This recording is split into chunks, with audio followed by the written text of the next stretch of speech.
അസ്സലാമു അലൈക്കും വറഹ്മത്തുള്ളാഹി വബറകാതുഹു.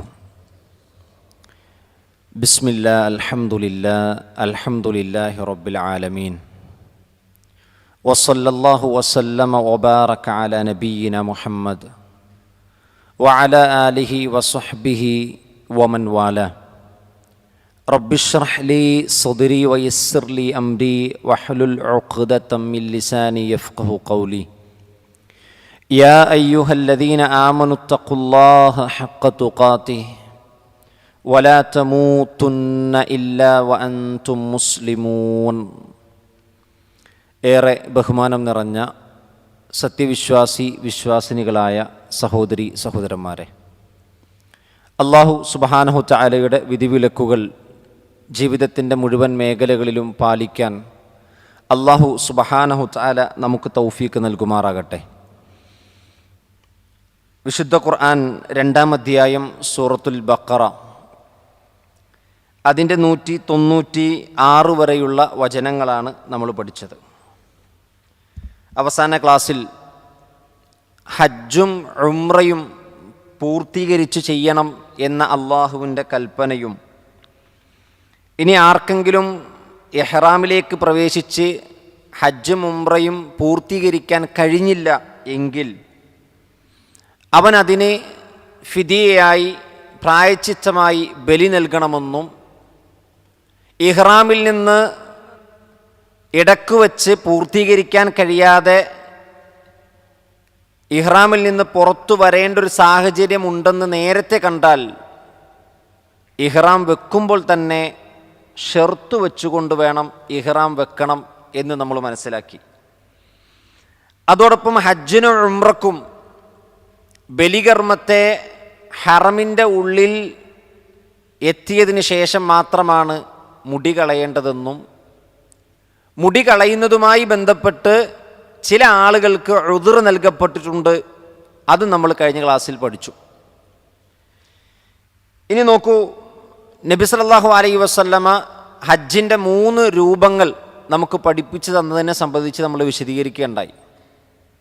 ആ 3 രൂപത്തെ സംബന്ധിച്ച് നിങ്ങളാണ് എനിക്ക് പറഞ്ഞു തരേണ്ടത്. ഒന്നാമത്തെ രൂപം ഏതാണ്? തമത്തു ആണ്. തമത്തു ആയ ഹജ്ജ്. തമത്തു എന്ന് പറഞ്ഞാൽ എന്താണ്? നിങ്ങൾ തന്നെ പറയണം.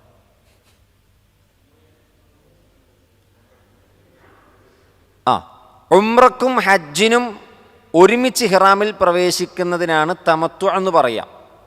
പക്ഷെ അവിടെ വേറൊരു പ്രത്യേകത കൂടിയുണ്ട്, അതുകൂടി പറയണം. അതിൻ്റെ ഏറ്റവും പ്രധാനപ്പെട്ട പോയിൻ്റ് അതാണ്. ഉംറ കഴിഞ്ഞ് തഹല്ലുലാകണം. ഉംറ കഴിഞ്ഞ് തഹല്ലുലായതിന് ശേഷം വീണ്ടും അയാൾ താമസിക്കുന്നത് ആ ഹറമിലാണെങ്കിൽ ആ ഹറമിൽ നിന്ന് തന്നെ വീണ്ടും ഇഹ്റാമിൽ പ്രവേശിച്ച് ഹജ്ജ് ചെയ്യണം.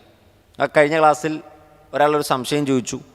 സാധാരണ അറബികൾ ഉംറയ്ക്ക് വേണ്ടി അവർ ഹറമിൻ്റെ ഉള്ളിലുള്ളവരാണെങ്കിൽ അവർ ഹറമിൻ്റെ തൊട്ട് പുറത്തു പോയിട്ട് ഇഹ്റാമിൽ പ്രവേശിച്ചാണ് വരാറുള്ളത്.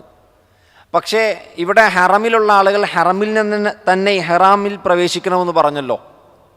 അതായത് ഹജ്ജിനും ഉംറക്കും 2 വിധിയാണ്, 2 രൂപമാണ്. ഹജ്ജിന് ആ ഹറമിൻ്റെ ഉള്ളിലുള്ള ആളുകൾ ഹറമിൽ വെച്ച് തന്നെ ഇഹ്റാമിൽ പ്രവേശിക്കണം. ഉംറക്ക് മറ്റൊരു രൂപമാണ്. ഉംറയുടെ വിഷയത്തിൽ നബി സല്ലല്ലാഹു അലൈഹി വസല്ലം അവരോട് ഹറമിൻ്റെ പുറത്തുപോയി ഇഹ്റാം ചെയ്യാൻ പറഞ്ഞു. അപ്പോൾ ഉംറക്കും ഹജ്ജിനും 2 രൂപമാണ്. ഓക്കെ, അപ്പോൾ തമത്തു കഴിഞ്ഞു.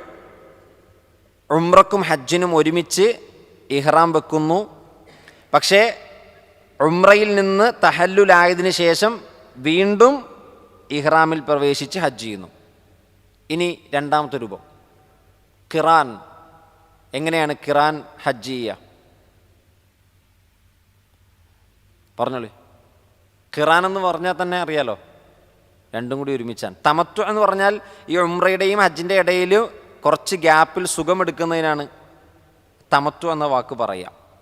അതായത് ഇഹ്റാമിലുള്ള റെസ്ട്രിക്ഷൻസ് ഒന്നും ഇല്ലാതെ മുന്നോട്ട് പോകാൻ. ഖിറാൻ എന്ന് പറഞ്ഞാൽ ഉംറ കഴിഞ്ഞിട്ട് തഹല്ലുലാകാതെ കണ്ടിന്യൂസ് ആയിട്ട് പോവുക.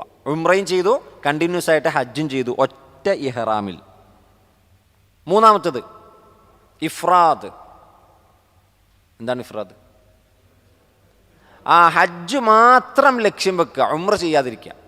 ഹജ്ജ് മാത്രം ലക്ഷ്യം വെച്ച ഒരാൾ ഇഹ്റാമിൽ പ്രവേശിച്ചു, ഹജ്ജിൻ്റെ കർമ്മങ്ങൾ ചെയ്യാം. അതിനാണ് ഇഫ്രാദായ ഹജ്ജെന്ന് പറയുക. തമത്തുആയ ഹജ്ജ് ചെയ്യുന്ന ആൾക്കും ഖിറാനായി ഹജ്ജ് ചെയ്യുന്ന ആളുകൾക്കും ഇഫ്രാദായി ഹജ്ജ് ചെയ്യുന്ന ആളുകളെ സംബന്ധിച്ച് ഒരു കാര്യം എക്സ്ട്രാ ചെയ്യണം, ബലിയെറുക്കണം. തമത്തുആയ ഹജ്ജ് ചെയ്യുന്ന ആളുകളും ബലിയെറുക്കണം, ഖിറാനായി ഹജ്ജ് ചെയ്യുന്ന ആളുകളും ബലിയെറുക്കണം. ഇഫ്രാദായ ഹജ്ജിന് വേണ്ടി മാത്രം ഇഹ്റാമിൽ പ്രവേശിക്കുന്ന ആളുകൾക്ക് ബലികർമ്മം ഇല്ല. ഇനി കഴിഞ്ഞ ആഴ്ച ക്ലാസ് കഴിഞ്ഞപ്പോൾ വേറൊരു സംശയം ആളുകൾ ചോദിച്ചു. അതായത് ഒരാൾ ഹജ്ജിന് തമത്തുആയി ഹജ്ജ് ചെയ്ത് കഴിഞ്ഞാൽ അയാൾക്ക് ബലി കൊടുക്കണമല്ലോ. അപ്പോൾ ബലി കൊടുക്കാൻ അയാളുടെ കയ്യിലൊന്നുമില്ലെങ്കിൽ അയാൾ നോമ്പ് പിടിക്കണമെന്ന് പറഞ്ഞു. അപ്പോൾ ഈ തമത്തുആയ ആളുകൾ ബലികർമ്മം നിർവഹിക്കേണ്ടത് എപ്പോഴാണ്? ഉംറ കഴിഞ്ഞ് അയാൾ തഹല്ലുലാകും, അപ്പോഴാണോ ബലി കൊടുക്കേണ്ടത്? അല്ല, ബലി കൊടുക്കേണ്ടത് ബലിയുടെ ദിവസമാണ്, യൗമുൻ നഹർ. ആ ദിവസത്തിൻ്റെ പേര് തന്നെ യൗമുൻ നഹർ എന്നാണ്, ബലിയുടെ ദിവസം എന്നാണ്. അപ്പം തമത്തുആയി ഹജ്ജ് ചെയ്ത ഒരാൾ മുടി വെട്ടി തല മുണ്ടനം ചെയ്ത് തഹല്ലുലായാൽ മതി, പക്ഷെ ബലി കൊടുക്കേണ്ടത് ബലിയുടെ ദിവസമാണ്. ഓക്കെ, ഇൻഷാ അല്ലാഹ്. ഇനി നമ്മൾ ഒരാൾ മുടി വെട്ടാൻ എന്തെങ്കിലും തടസ്സം നേരിട്ടാൽ അയാൾക്കുള്ള ഫിദിയ എന്താ നമ്മൾ പറഞ്ഞത്? അയാൾക്കുള്ള പ്രായശ്ചിത്തം. മുടി വെട്ടാൻ ഒരാൾക്ക് തടസ്സമായി, അല്ലെങ്കിൽ മുടി നേരത്തെ വെട്ടണം, അങ്ങനത്തെ ഒരു സാഹചര്യം വന്നാൽ ബലിയെറുക്കണം. ഏത് സ്വഹാബിയെ പറ്റിയാണ് അത് പറഞ്ഞത്? ഒരു സ്വഹാബിയുടെ തലയിൽ നിന്ന് പേനിങ്ങനെ ഉതിർന്ന് വീഴുന്നുണ്ടായിരുന്നു. ആ സ്വഹാബിയുടെ പേര് കഅബ് ബിനു ഉജ്റ. അഹ്സൻത്. കഅബ് ബിനു ഉജ്റ റളിയല്ലാഹു അൻഹുവിൻ്റെ വിഷയത്തിലാണ് ഉഹ്സിർതും ഫമസ്തൈസറ മിനൽ ഹദീ എന്ന് പറഞ്ഞ ആയത്ത് അവതരിച്ചത്. അപ്പോൾ അദ്ദേഹത്തിന് മുടി നേരത്തെ വെട്ടണം, അദ്ദേഹത്തിന് നേരത്തെ മുടി കളയേണ്ടതുണ്ട്. വിശുദ്ധ ഖുർആൻ പറയാണ്, നിങ്ങൾ നേരത്തെ അങ്ങനെ മുടി കളയേണ്ടി വരികയോ അല്ലെങ്കിൽ പിന്നീട് മുടി കളയേണ്ടി വരികയോ ചെയ്താൽ ഫമൻ കാന മിൻകും മരീദൻ ഔ ബിഹി അദൻ മിർ റഅസിഹി ഫഫിദിയത്തുൻ, അവർക്ക് ഫിദിയ കൊടുക്കണം. മിൻ സിയാമിൻ, 3 ദിവസത്തെ നോമ്പാണ്. ഔ സ്വദഖത്തിൻ, അല്ലെങ്കിൽ ദാനധർമ്മമാണ്. അതല്ലെങ്കിൽ ഔ നുസുക്കിൻ, ബലിയാണ്. അപ്പോൾ ഇതിൽ ഏറ്റവും എളുപ്പമുള്ളതാണ് ഖുർആൻ പറഞ്ഞത് 3 ദിവസത്തെ നോമ്പ്. അതല്ലെങ്കിൽ 6 പാവപ്പെട്ടവർക്കുള്ള ഭക്ഷണം, അതല്ലെങ്കിൽ ബലി. ഏറ്റവും അഫ്ളൽ ബലിയാണ്. റസൂലിൻ്റെ ഹദീസിൽ ആദ്യം ആ സ്വഹാബിയോട് ചോദിച്ചത് ബലികർമ്മത്തിനുള്ള മൃഗം നിൻ്റെ കയ്യിലുണ്ടോ? അതാണ് ഏറ്റവും അഫ്ളൽ. പക്ഷെ ഖുർആൻ നടത്തിയ ശൈലി ഏറ്റവും എളുപ്പമുള്ളതിനെ ആദ്യം മുന്തിച്ചു. ഇനി ബലി ഇല്ലാത്തവൻ 3 ദിവസം നോമ്പെടുക്കണം. 3 ദിവസം നോമ്പെടുക്കാൻ കഴിയാത്തവൻ 6 പാവപ്പെട്ടവർക്ക് അരസ വെച്ച് ഭക്ഷണം കൊടുക്കണം. നോക്കൂ, ഇനി തമത്തുആയ ഹജ്ജ് ചെയ്യുന്ന ആളുടെ കയ്യിൽ ബലികർമ്മം ചെയ്യാനുള്ള മൃഗമില്ല. അപ്പോൾ എന്താ ചെയ്യുക? തമത്തുആയ ഹജ്ജ് ചെയ്യുന്ന ആളുടെ കയ്യിൽ ബലികർമ്മം ചെയ്യാനുള്ള മൃഗമില്ല. നോമ്പ് നോക്കണം. എത്ര നോമ്പ്? മൊത്തം 10. 3 നോമ്പ് ഹജ്ജിൻ്റെ സമയത്ത് നിർവഹിക്കണം. 7 നോമ്പ് നാട്ടിലെത്തിയതിന് ശേഷം ചെയ്യണം. അപ്പം തമത്തുആയ ഹജ്ജ് ചെയ്യുന്ന ആളുടെ കയ്യിൽ ബലികർമ്മം നിർവഹിക്കാൻ ബലിമൃഗം ഇല്ലെങ്കിലും ഇസ്ലാമിൽ പരിഹാരമുണ്ട്. ഏത് കാര്യത്തിന് ഇസ്ലാമിൽ പരിഹാരമുണ്ട്. അപ്പോൾ 10 നോമ്പാണ്. ഓക്കെ. എന്നാൽ ആ മസ്ജിദുൽ ഹറാമിൽ താമസിക്കുന്ന ആളുകൾക്ക് ഈ വിഷയം ബാധകമാണോ? അല്ല. മസ്ജിദുൽ ഹറാമിൽ താമസിക്കുന്ന ആളുകളെ സംബന്ധിച്ചിടത്തോളം തമത്തുആയ ഹജ്ജില്ല. മനസ്സിലായോ? അപ്പോൾ അയാളെ സംബന്ധിച്ചിടത്തോളം അയാൾക്കിത് ബാധകം അല്ല. ദൂരദിക്കിൽ നിന്ന് വരുന്ന ആളുകൾക്കാണ് ഇത് ബാധിക്കുക. അപ്പോൾ ഇത് ഒന്ന് റിവൈസ് ചെയ്തത് ഹജ്ജുമായി ബന്ധപ്പെട്ട് കുറേ അഹ്കാമുകൾ പറഞ്ഞിട്ടുണ്ട്. ഇനി അടുത്ത വിഷയം തുടർച്ചയാണ്. അപ്പോൾ കഴിഞ്ഞ ക്ലാസ്സിൽ വരാത്തവർക്ക് കൂടി ഇത് കിട്ടണം. വന്ന ആളുകളുടെ ആ മൈൻഡിൽ നിന്ന് അതൊന്ന് പൊടി തട്ടിയെടുക്കുകയും വേണം. ഓക്കെ, അപ്പം ഇനി അടുത്ത ആയത്തിലേക്ക് നമുക്ക് പോകാം. നോക്കൂ. അഊദു ബില്ലാഹി മിനശ് ശൈത്വാനിർ റജീം.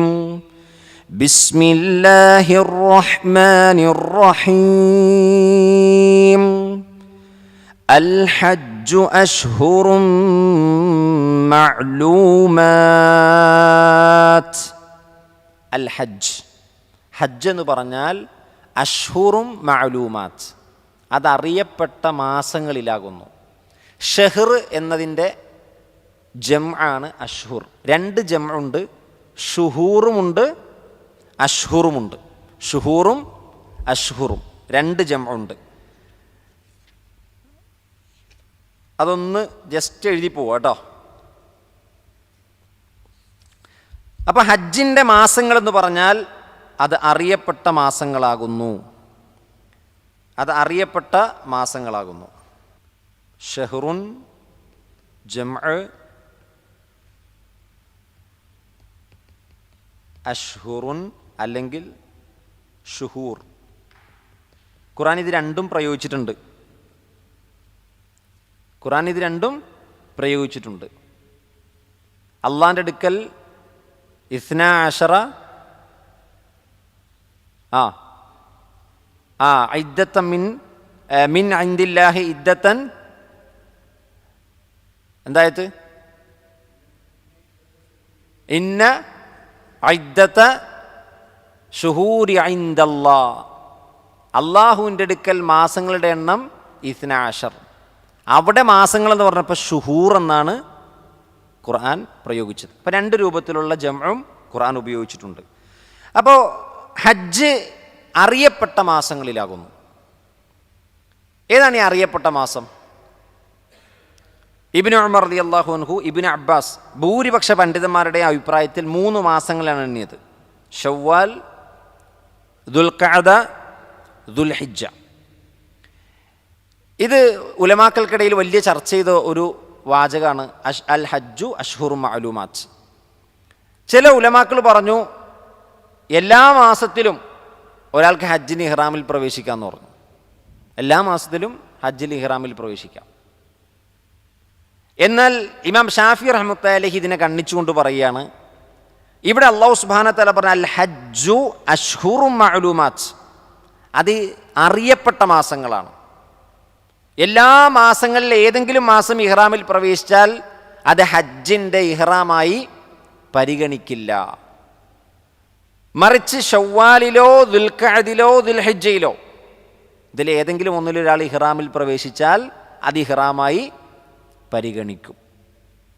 കാരണം ഹജ്ജ് തുടങ്ങുന്നത് യൗമു തർവിയ, ദുൽഹിജ്ജ 8-നാണ് ഹജ്ജിൻ്റെ കർമ്മങ്ങൾ സ്റ്റാർട്ട് ചെയ്യുക. പക്ഷെ അതിനു മുമ്പേ ഒരാൾക്ക് ഇഹ്റാമിൽ പ്രവേശിക്കാം. അപ്പോൾ അത് 3 മാസങ്ങളാണ്: ശവ്വാല്, ദുൽഖഅദ, ദുൽഹിജ്ജ. പിന്നീട് പറയാണ് ഫമൻ ഫറള, അപ്പോൾ ആരെങ്കിലും ഫറള നിർബന്ധമാക്കിയാൽ, അതിൻ്റെ തഫ്സീർ കാണാൻ കഴിയുക ഫമൻ അഹ്റമ, ആരെങ്കിലും ഇഹ്റാമിൽ പ്രവേശിച്ചാൽ എന്നാണ് അവിടെ അർത്ഥം. അപ്പോൾ സ്വയം ഒരാൾ നിർബന്ധമാക്കി ഹജ്ജിലേക്ക് പ്രവേശിക്കുന്നതിനാണ് ഫമൻ ഫറള, ഇഹ്റാമിൽ പ്രവേശിക്കുന്നതിനാണത് പറയുക. ആരെങ്കിലും ഇഹ്റാമിൽ പ്രവേശിച്ചാൽ ഫീഹിന്ന, ആ മാസങ്ങളിൽ, അവിടെ ജംആയിട്ടാണ് ഖുർആൻ പ്രയോഗിച്ചിട്ടുള്ളത്. ദുൽഹിജ്ജയിൽ പ്രവേശിച്ചാൽ എന്നല്ല പറഞ്ഞത്, ഫീഹിന്ന, അവയിൽ പ്രവേശിച്ചാൽ. അപ്പോൾ അത് 2 മാസമല്ല, പിന്നെയോ കുറഞ്ഞത് ജംആകണമെങ്കിൽ 3 ഉണ്ടാകണം. ജംഇൻ്റെ മിനിമം 3ആണ്, ബഹുവചനത്തിൻ്റെ രൂപം 3ആണ് മിനിമം. അപ്പോൾ ശവ്വാല്, ദുൽഖഅദ്, ദുൽഹജ്ജ് ഇവയിൽ ആരെങ്കിലും ഇഹ്റാമിൽ പ്രവേശിച്ചാൽ അഹൽ ഹജ്ജ, ഹജ്ജിന് വേണ്ടി ഇഹ്റാമിൽ പ്രവേശിച്ചു കഴിഞ്ഞാൽ ഫലാ റഫസ. എന്താ റഫസിൻ്റെ മീനിങ്? 2 പേജ് അപ്പുറത്ത് നമ്മൾ പഠിച്ചു. ഉഹില്ല ലക്കുമു ലൈലത്ത സിയാമി അർറഫസു ഇലാ നിസായിക്കും. ഭാര്യ ഭർത്ത് സല്ലാപങ്ങളെയാണ് റഫസ എന്ന് പറയാം. അപ്പോൾ ഒരാൾ ഇഹ്റാമിൽ പ്രവേശിച്ചു കഴിഞ്ഞാൽ ഭാര്യ ഭർത്ത് സല്ലാപങ്ങൾ ഫലാ റഫസ് ഇല്ല.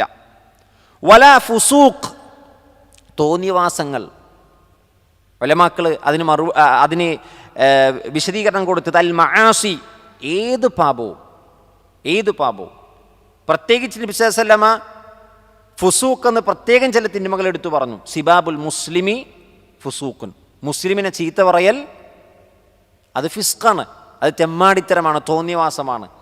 പണ്ഡിതന്മാർ മറ്റു രൂപത്തിൽ പറഞ്ഞു, ഏത് തിന്മയാകട്ടെ അതൊക്കെ ഫുസൂഖിൽ പെടും. അപ്പം തിന്മകളൊന്നും ഇഹ്റാമിലായിരിക്കും ഉണ്ടാകാൻ പാടില്ല. വലാ ജിദാൽ തർക്കം, മിറാ, പരസ്പരം അങ്ങോട്ടും ഇങ്ങോട്ടും തർക്കിക്കുക. ഫിൽ ഹജ്ജിൽ ഈ 3 കാര്യങ്ങളും ഉണ്ടാകാൻ പാടില്ല. ഈ 3 കാര്യങ്ങളിൽ 2 കാര്യം ഹജ്ജ് അല്ലാത്തപ്പോഴും ഉണ്ടാകാൻ പാടില്ല. ഏതൊക്കെയത്? ഫുസൂക്കും ജിദാലും. അത് ഹജ്ജ് അല്ലാത്ത സമയത്ത് ഉണ്ടാകാൻ പാടില്ല, ഹജ്ജിൻ്റെ സമയത്ത് ഒരിക്കലും ഉണ്ടാകാൻ പാടില്ല. എന്നാൽ റഫസോ, അത് ഹജ്ജ് അല്ലാത്ത സമയത്ത് അനുവദനീയമാണ്.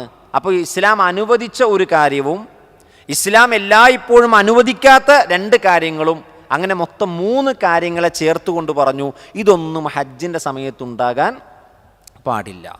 നമുക്കറിയാം, ഹജ്ജിലേക്ക് പ്രവേശിച്ചു കഴിഞ്ഞാൽ അതൊരു ദിവസം കൊണ്ട് തീരുന്ന അമലല്ല. ഇഹ്റാമിലേക്ക് ഒരാൾ പ്രവേശിച്ചു കഴിഞ്ഞാൽ ഹജ്ജ് തീരുന്നത് വരെ അയാൾ ഇഹ്റാമിലാണ്. അപ്പോൾ സ്വാഭാവികമായിട്ട് ചിലപ്പോൾ തർക്കങ്ങളുണ്ടാകാം, ചിലപ്പോൾ സംസാരത്തിൽ എന്തെങ്കിലുമൊക്കെ പ്രശ്നങ്ങളുണ്ടാകാം.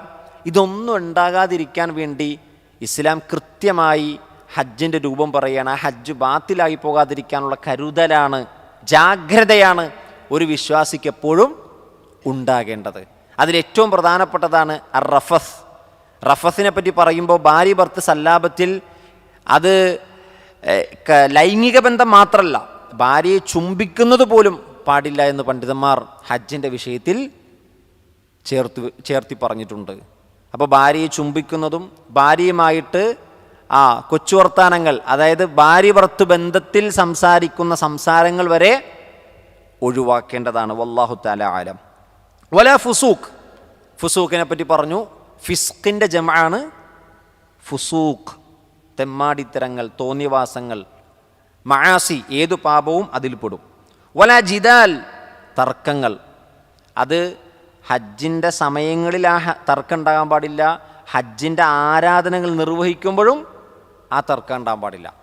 സ്വാഭാവികമായിട്ടും ഈ തർക്കങ്ങൾ സംഭവിക്കൂലേ? സംഭവിക്കാം. എല്ലാവരും കൂടി വ്യത്യസ്ത നാടുകളിൽ നിന്ന്, വ്യത്യസ്ത പ്രദേശത്ത് നിന്ന്, വ്യത്യസ്ത കുടുംബങ്ങളിൽ നിന്നാണ് വരുന്നത്.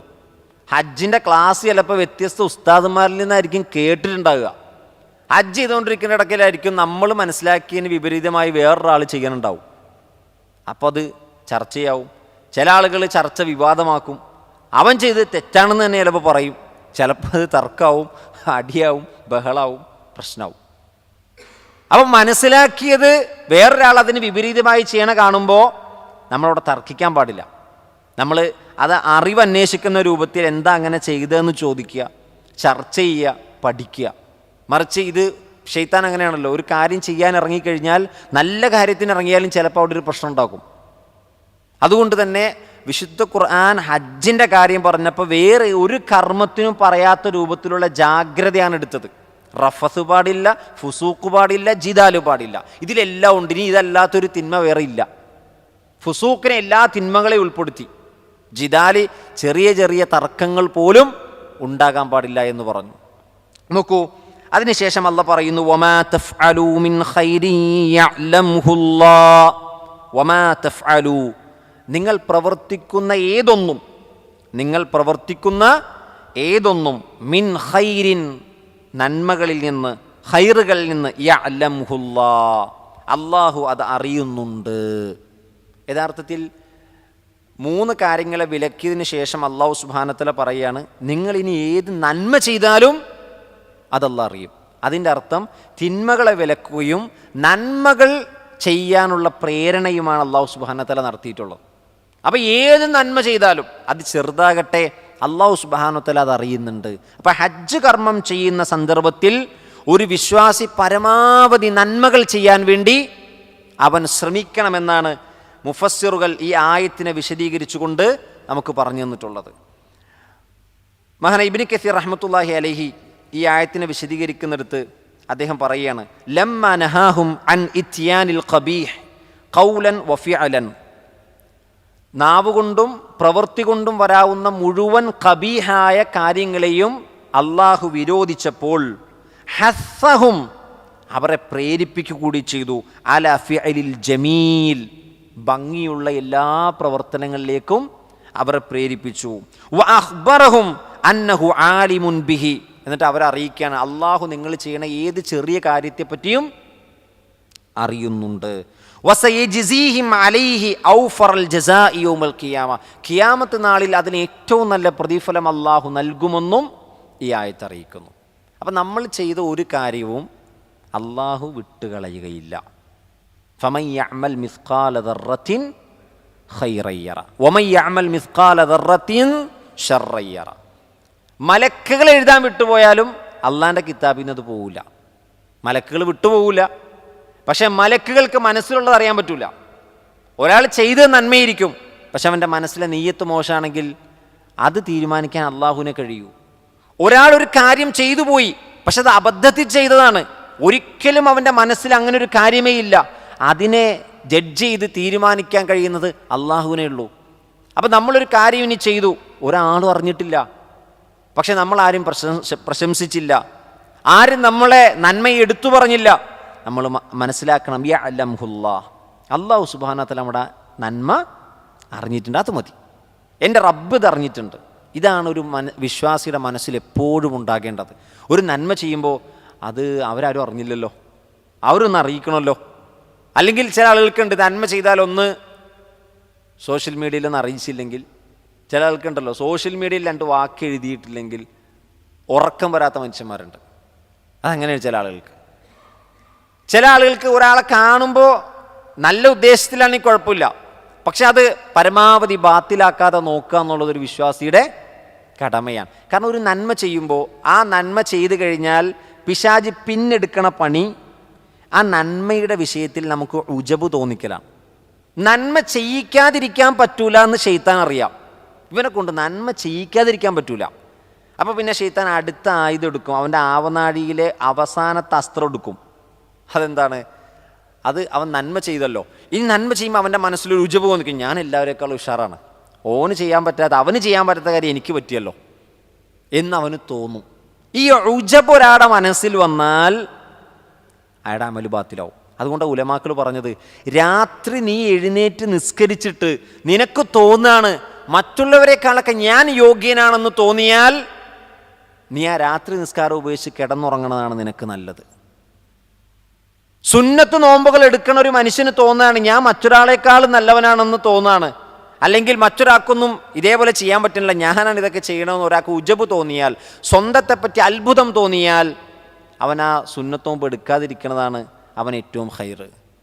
കാരണം നന്മ ചെയ്ത് കഴിയുമ്പോൾ പിശാച് ചെയ്യുന്ന അടുത്ത പരിപാടി ചെയ്ത നന്മയെപ്പറ്റി ഉജബ് തോന്നിക്കും, അത് വലിയ അപകടമാണ്. അപ്പോൾ നമ്മൾ ചെയ്ത നന്മ ഏതുമാകട്ടെ, അത് ചെറുതാണെങ്കിൽ പോലും അള്ളാഹു അറിയണം എന്ന നീയത്തായിരിക്കണം നമുക്കുണ്ടാകേണ്ടത്. അള്ളാഹു സുബ്ഹാനഹു വ തആല നമ്മുടെ അമലുകൾ സ്വാലിഹായി സ്വീകരിക്കുമാറാകട്ടെ. നോക്കൂ, അതിനുശേഷം അള്ളാഹു സുബ്ഹാനഹു വ തആല പിന്നീട് കൊണ്ടുവരുന്ന ആയത്ത് വളരെ ശ്രദ്ധേയമാണ്. വതസവ്വദൂ, നിങ്ങൾ പാഥേയമൊരുക്കണം. തസവ്വദ യതസവ്വദു, ആ വാക്ക് നമുക്കൊന്ന് എഴുതണം. തസവ്വദ യതസവ്വദു, സാദ് എന്ന പദത്തിൽ നിന്നാണ് ഇത് വന്നിട്ടുണ്ട്. സാദ് എന്ന പദത്തിൽ നിന്നാണ് തസവ്വദ വന്നത്. സാദ് എന്ന് പറഞ്ഞാൽ പാഥേയം, അതിൻ്റെ ഭാഷാർത്ഥം ഭക്ഷണം ഒരുക്കുക എന്നാണ്. അപ്പോൾ ഇവിടെ തസവ്വദൂ, നിങ്ങൾ പാഥേയം ഒരുക്കണം. ഫഇന്ന ഖൈറ സാദി തഖ്വ, തീർച്ചയായും തഖ്വയാകുന്ന സാദാകുന്നു ഏറ്റവും ഖൈർ. നിങ്ങൾ ഒരുക്കേണ്ട, തയ്യാറെടുക്കേണ്ട പാഥേയങ്ങളിൽ ഏറ്റവും നിങ്ങൾക്കുണ്ടാകേണ്ട ഖൈറായത് തഖ്വയാണ്. അപ്പോൾ ഹജ്ജിന് വേണ്ടി ഭക്ഷണം ഒരുക്കുന്നതും വസ്ത്രം ഒരുക്കുന്നതും എല്ലാവിധ സൗകര്യങ്ങളും തയ്യാറാക്കി വെക്കുക എന്നുള്ളത് ഒരു വിശ്വാസിയുടെ കടമയാണ്. അതാണ് അതിലെ ആ അമ്രിൻ്റെ ഉദ്ദേശം. വതസവ്വദു, നിങ്ങൾ പാഥേയം ഒരുക്കൂ. ഈ വാചകം അവതരിക്കാൻ ഒരു കാരണമുണ്ടെന്നാണ്. യമനിൽ നിന്ന് ഹജ്ജിന് വരുന്ന ആളുകൾ പറയുമായിരുന്നുവെന്നാണ്. അവർ പറയും, കാന അഹ്ലുൽ യമനി യഹുജ്ജൂന വലാ യതസവ്വദൂൻ. യമനിൽ നിന്ന് വരുന്ന ഹാജിമാർ ഹജ്ജ് ചെയ്യാൻ വേണ്ടി വരും. പക്ഷെ പ്രത്യേകിച്ച് ഭക്ഷണമൊന്നും എടുക്കൂല, അവർക്ക് വേണ്ട സാമഗ്രികളൊന്നും അവർ കയ്യിൽ കരുതൂല. അവരങ്ങ് ഇറങ്ങും. എന്നിട്ട് അവർ പറയും വയഖൂലൂൻ നഹ്നുൽ മുതവക്കിലൂൻ, ഞങ്ങൾ തവക്കൽ ചെയ്യണ മനുഷ്യന്മാരാണ്. അവിടെ ചെല്ലുമ്പോൾ എങ്ങനെയെങ്കിലുമൊക്കെ ഫുഡ് കിട്ടിക്കോളും. മക്കയല്ലേ, ഹറമല്ലേ, സാധാരണ പല ആളുകളും പറയണതാണ്. അവിടെ പോയി ഇരുന്നാൽ മതി, ആരെങ്കിലുമൊക്കെ ചായയെ അല്ലെങ്കിൽ കഹുവേ ഈത്തപ്പഴമൊക്കെ കൊണ്ടുവന്ന് തരും, റൊട്ടി കൊണ്ടുവന്ന് തരും, അതുകൊണ്ട് അവിടെ പോയി ഇരിക്കുക. ഉംറക്ക് പോകുമ്പോൾ ഹജ്ജിന് പോകുമ്പോൾ ഒന്നും കയ്യിലൊന്നും കരുതണമൊന്നുമില്ല എന്ന് പൊതുവെ ആളുകൾ പറയണം. യമനിൽ നിന്ന് വരുന്ന ആളുകൾ ഇങ്ങനത്തെ ഒരു ശൈലിക്കാരായിരുന്നു. അവർ പറയും നഹ്നുൽ മുതവക്കിൽ, ഞങ്ങൾ തവക്കുലാക്കുന്ന ആളുകളാണ്. ഈ സന്ദർഭത്തിലാണ് ഫഅൻസൽ അള്ളാഹു സുബ്ഹാനഹു വ തആല ഈ ആയത്ത് അവതരിപ്പിച്ചതെന്നാണ്. ഈ ആയത്ത് അവതരിപ്പിക്കാൻ 2 കാരണങ്ങളുണ്ട്. ഒന്ന്, മറ്റൊരാൾ നമ്മളെ കൊണ്ട് ബുദ്ധിമുട്ടാൻ പാടില്ല, നമ്മൾ സ്വയം ബുദ്ധിമുട്ടാനും പാടില്ല. നമ്മൾ കഴിഞ്ഞ ക്ലാസ്സിൽ പഠിച്ചില്ലേ, വലാ തുൽഖൂ ബി ഐദീക്കും ഇല തഹ്ലുക എന്ന് പറഞ്ഞു. ആ ആയത്തിന് വിശദീകരിക്കുന്നിടത്ത് സ്വയം ബുദ്ധിമുട്ടാനും പാടില്ല, മറ്റുള്ളവർ ബുദ്ധിമുട്ടാനും പാടില്ല എന്നാണ്. അപ്പോൾ ഇവിടെ നമ്മൾ പാതയും ഒരുക്കാതെ അവിടെ എത്തിക്കഴിയുമ്പോൾ നമുക്ക് വേണ്ടി ചില ആളുകൾ ഇടങ്ങേറാവും. അതല്ലെങ്കിൽ നമ്മുടെ മുഖം ആളുകളുടെ മുന്നിൽ ഐബുള്ളതായി മാറും, അതല്ലെങ്കിൽ കുറവുള്ളതായി നമുക്ക് ആളുകളുടെ മുന്നിൽ പോയിട്ട് ചോദിക്കേണ്ടി വരും. അങ്ങനത്തെ ഒരു ചോദ്യം ഒഴിവാക്കാൻ വേണ്ടിയാണ് അല്ലാഹു സുബ്ഹാനഹു വ തആല വതസവ്വദു, നിങ്ങൾ സാദൊരുക്കൂ എന്ന് പറഞ്ഞത്. അപ്പം നമ്മൾ ഒരു യാത്രക്ക്, പ്രത്യേകിച്ച് ഹജ്ജിനും ഉംറക്കൊക്കെ പോകുമ്പോൾ അതിനു വേണ്ടി പ്രത്യേകം ഭക്ഷണവും നമുക്ക് വേണ്ട എല്ലാ കാര്യങ്ങളും ഒരുക്കുക എന്നത് അള്ളാഹുവിൻ്റെ കൽപ്പന അനുസരിക്കലാണ്, പ്രവാചകൻ്റെ സുന്നത്തുമാണ്. ഇനി ആ ഒരുക്കുന്ന പാതയങ്ങളിൽ എല്ലാമുണ്ട്, പക്ഷെ തഖ്വ ഇല്ലെങ്കിലോ പിന്നെ ആ സാദിനൊരു ഗുണം ഉണ്ടാവില്ല. അപ്പോൾ ഒരുക്കുമ്പോൾ തയ്യാറെടുക്കുന്ന, കൊണ്ടുപോകാൻ എടുക്കുന്ന വിഭവങ്ങളിൽ ഏറ്റവും ഹൈറായ സാദ് അത് തഖ്വയാണ്. അള്ളാഹനെ സൂക്ഷിക്കാൻ കഴിയണം. ഇതിന് സമാനമായ ഒരു ആയത്ത് അല്ലാഹു സുബ്ഹാനഹു വ തആല സൂറത്തുൽ അഅറാഫിൽ പറഞ്ഞിട്ടുണ്ട്. സൂറത്തുൽ അഅറാഫ് എന്ന് എടുക്കോ, യാ ബനി ആദം ഖദ് അൻസൽനാ അലൈക്കും ലിബാസൻ യുവാരി സൗആതിക്കും വരീഷ വലിബാസു തഖ്വാ ദാലിക ഖൈർ. അല്ലാഹു സുബ്ഹാനഹു വ തആല നിങ്ങൾക്ക് നിങ്ങളുടെ നഗ്നത മറക്കാനും അതേപോലെ തന്നെ അലങ്കാരത്തിന് വേണ്ടി അള്ളാഹു വസ്ത്രം ഇറക്കി തന്നിട്ടുണ്ട്. അതിനുശേഷം അല്ലാഹു പറയാണ് വലിബാസു തഖ്വ, തഖ്വയാകുന്ന വസ്ത്രമാണ് ദാലിക ഖൈർ, അതാണ് ഏറ്റവും ഉത്തമം. അപ്പോൾ വസ്ത്രം പറഞ്ഞപ്പോൾ വസ്ത്രത്തെ പറഞ്ഞ സന്ദർഭത്തിൽ അള്ളാഹു തഖ്വയെ കൊണ്ടുവന്നു. സാദൊരുക്കാൻ പറഞ്ഞപ്പോൾ അവിടെയും തഖ്വയെ കൊണ്ടുവന്നു. അപ്പോൾ എല്ലാ കാര്യത്തിൻ്റെയും പ്രധാനപ്പെട്ടൊരു ഭാഗമാണ് തഖ്വ. തഖ്വ ഒരു കാര്യത്തിനില്ലേ പിന്നെ ആ കാര്യത്തിൽ ഖൈറുണ്ടാവില്ല. കാരണം നമ്മൾ ഏതൊരു നന്മ ചെയ്യുന്നതും അള്ളാഹുവിനെ സൂക്ഷിക്കാനാണ്. നോമ്പ് പറഞ്ഞെടുത്ത് തഖ്വയെ പറഞ്ഞു, അതേപോലെ തന്നെ യുദ്ധം പറഞ്ഞെടുത്ത് തഖ്വയെ പറഞ്ഞു. എല്ലാ സ്ഥലത്തും അള്ളാഹു തഖ്വയെ കൊണ്ടുവന്നു. ഇവിടെയും അള്ളാഹു സുബ്ഹാനഹു വ തആല സൂറത്തുൽ ബഖറയിൽ അള്ളാഹു പറയുകയാണ്, തഖ്വയെ എടുത്തുദ്ധരിച്ചിട്ട് അള്ളാഹു പറഞ്ഞു വത്തഖൂനി, നിങ്ങൾ എന്നെ സൂക്ഷിക്കണം, യാ ഉലിൽ അൽബാബ്, ഓ ബുദ്ധിമാന്മാരെ. ബുദ്ധിമാന്മാരുടെ വിശേഷണമാണ് അള്ളാഹുവിനെ സൂക്ഷിക്കുക എന്നുള്ളത്. ബുദ്ധിമാന്മാർക്കേ അള്ളാഹുവിനെ സൂക്ഷിക്കാൻ കഴിയുകയുമുള്ളൂ. അപ്പോൾ ചില ആളുകൾ അള്ളാഹിനെ സൂക്ഷിച്ച് ചില ഹറാമുകളൊക്കെ ഉപേക്ഷിക്കുകയും ഹലാലിൽ അവർ ശ്രദ്ധ കേന്ദ്രീകരിക്കുകയും ചെയ്യുമ്പോൾ ചില ആളുകൾ പറയും ഇവൻ ഇപ്പോഴും പിന്തിരിപ്പനായിട്ട് നടക്കുകയാണ്. പൊതുവെ പറയാറുള്ള കാര്യമാണ്. ഇവൻ്റെ ദുനിയാവിനോടൊന്നും യാതൊരു താല്പര്യമില്ല, ഇവൻ ഇപ്പോഴും പിന്തിരിപ്പനായിട്ട് ഹറാമും ഹലാലൊക്കെ നോക്കി ഇങ്ങനെ നടക്കുകയാണ്. അപ്പോൾ അത് യഥാർത്ഥത്തിൽ അള്ളാഹിനെ സൂക്ഷിക്കണ മനുഷ്യന്മാരെ ഒരു പിന്തിരിപ്പന്മാരായിട്ട് കാണുകയും അവർക്ക് ദുനിയാവിനോട് താല്പര്യമില്ലാത്തവരായി കാണുകയൊക്കെ ചെയ്യുന്നൊരു രീതിയുണ്ട്. അല്ലാഹു സുബ്ഹാനഹു വ തആല പറഞ്ഞ നേരെ തിരിച്ചാ, ബുദ്ധിമാന്മാരെ നിങ്ങൾ എന്നെ സൂക്ഷിക്കുമെന്നാണ്. അപ്പോൾ ബുദ്ധിയുള്ളവൻ്റെ ക്വാളിറ്റിയാണ് അള്ളാഹിനെ സൂക്ഷിക്കുക എന്നുള്ളത്. അതൊരിക്കലും ഒരു പിന്തിരിപ്പൻ സ്വഭാവം അല്ല. പ്രിയപ്പെട്ടവരെ, ഇവിടെ ഹജ്ജിൻ്റെ വിഷയത്തിൽ അല്ലാഹു സുബ്ഹാനഹു വ തആല 2ാമത്തെ ആയത്തിൽ വീണ്ടും തഖ്വയെ പറ്റി പറയാം. അതിന് തൊട്ടു മുമ്പുള്ള ആയത്തൊന്ന് എടുത്തു നോക്കി, ലാസ്റ്റ് ഭാഗം, തൊട്ടു മുമ്പുള്ള ആയത്തിൻ്റെ ലാസ്റ്റ് ഭാഗം, വത്തഖുല്ലാഹ വഅലമു അന്നല്ലാഹ ശദീദുൽ ഇഖാബ്. ഹജ്ജ് പറഞ്ഞെടുത്താണ്. അതിൻ്റെ ഉദ്ദേശം നമ്മൾ കഴിഞ്ഞ ക്ലാസ്സിൽ വിശദീകരിച്ചതാണ്, ആവർത്തിക്കുന്നില്ല. ഇവിടെയും അല്ലാഹു സുബ്ഹാനഹു വ തആല പറയുന്നു തഖ്വയാകുന്ന പാതയെ ഒരുക്കണം, ബുദ്ധിമാന്മാരെ നിങ്ങൾ എന്നെ സൂക്ഷിക്കണം. അപ്പോൾ ഹജ്ജ് കൊണ്ട് ഒരാൾ നേടിയെടുക്കേണ്ടത് തഖ്വയാകണം. ഹജ്ജ് നിർവഹിക്കുന്നിടത്ത് ഒരാൾക്ക് തഖ്വയുണ്ടാകണം. പാതയെ ഒരുക്കുമ്പോൾ ഒരു കാര്യത്തിന് വേണ്ടി ഭക്ഷണവും മറ്റ് കാര്യങ്ങളെല്ലാം ഒരുക്കുന്ന സന്ദർഭത്തിൽ ആ തയ്യാറെടുപ്പിൽ ആദ്യം ഉണ്ടാകേണ്ടതും തഖ്വയാണ്. അള്ളാഹു നമുക്ക് തഖ്വ ജീവിതത്തിൽ പാലിക്കാനുള്ള തൗഫീക്ക് നൽകട്ടെ. അടുത്ത ആയത്തിലേക്ക് നമുക്ക് പോകാം.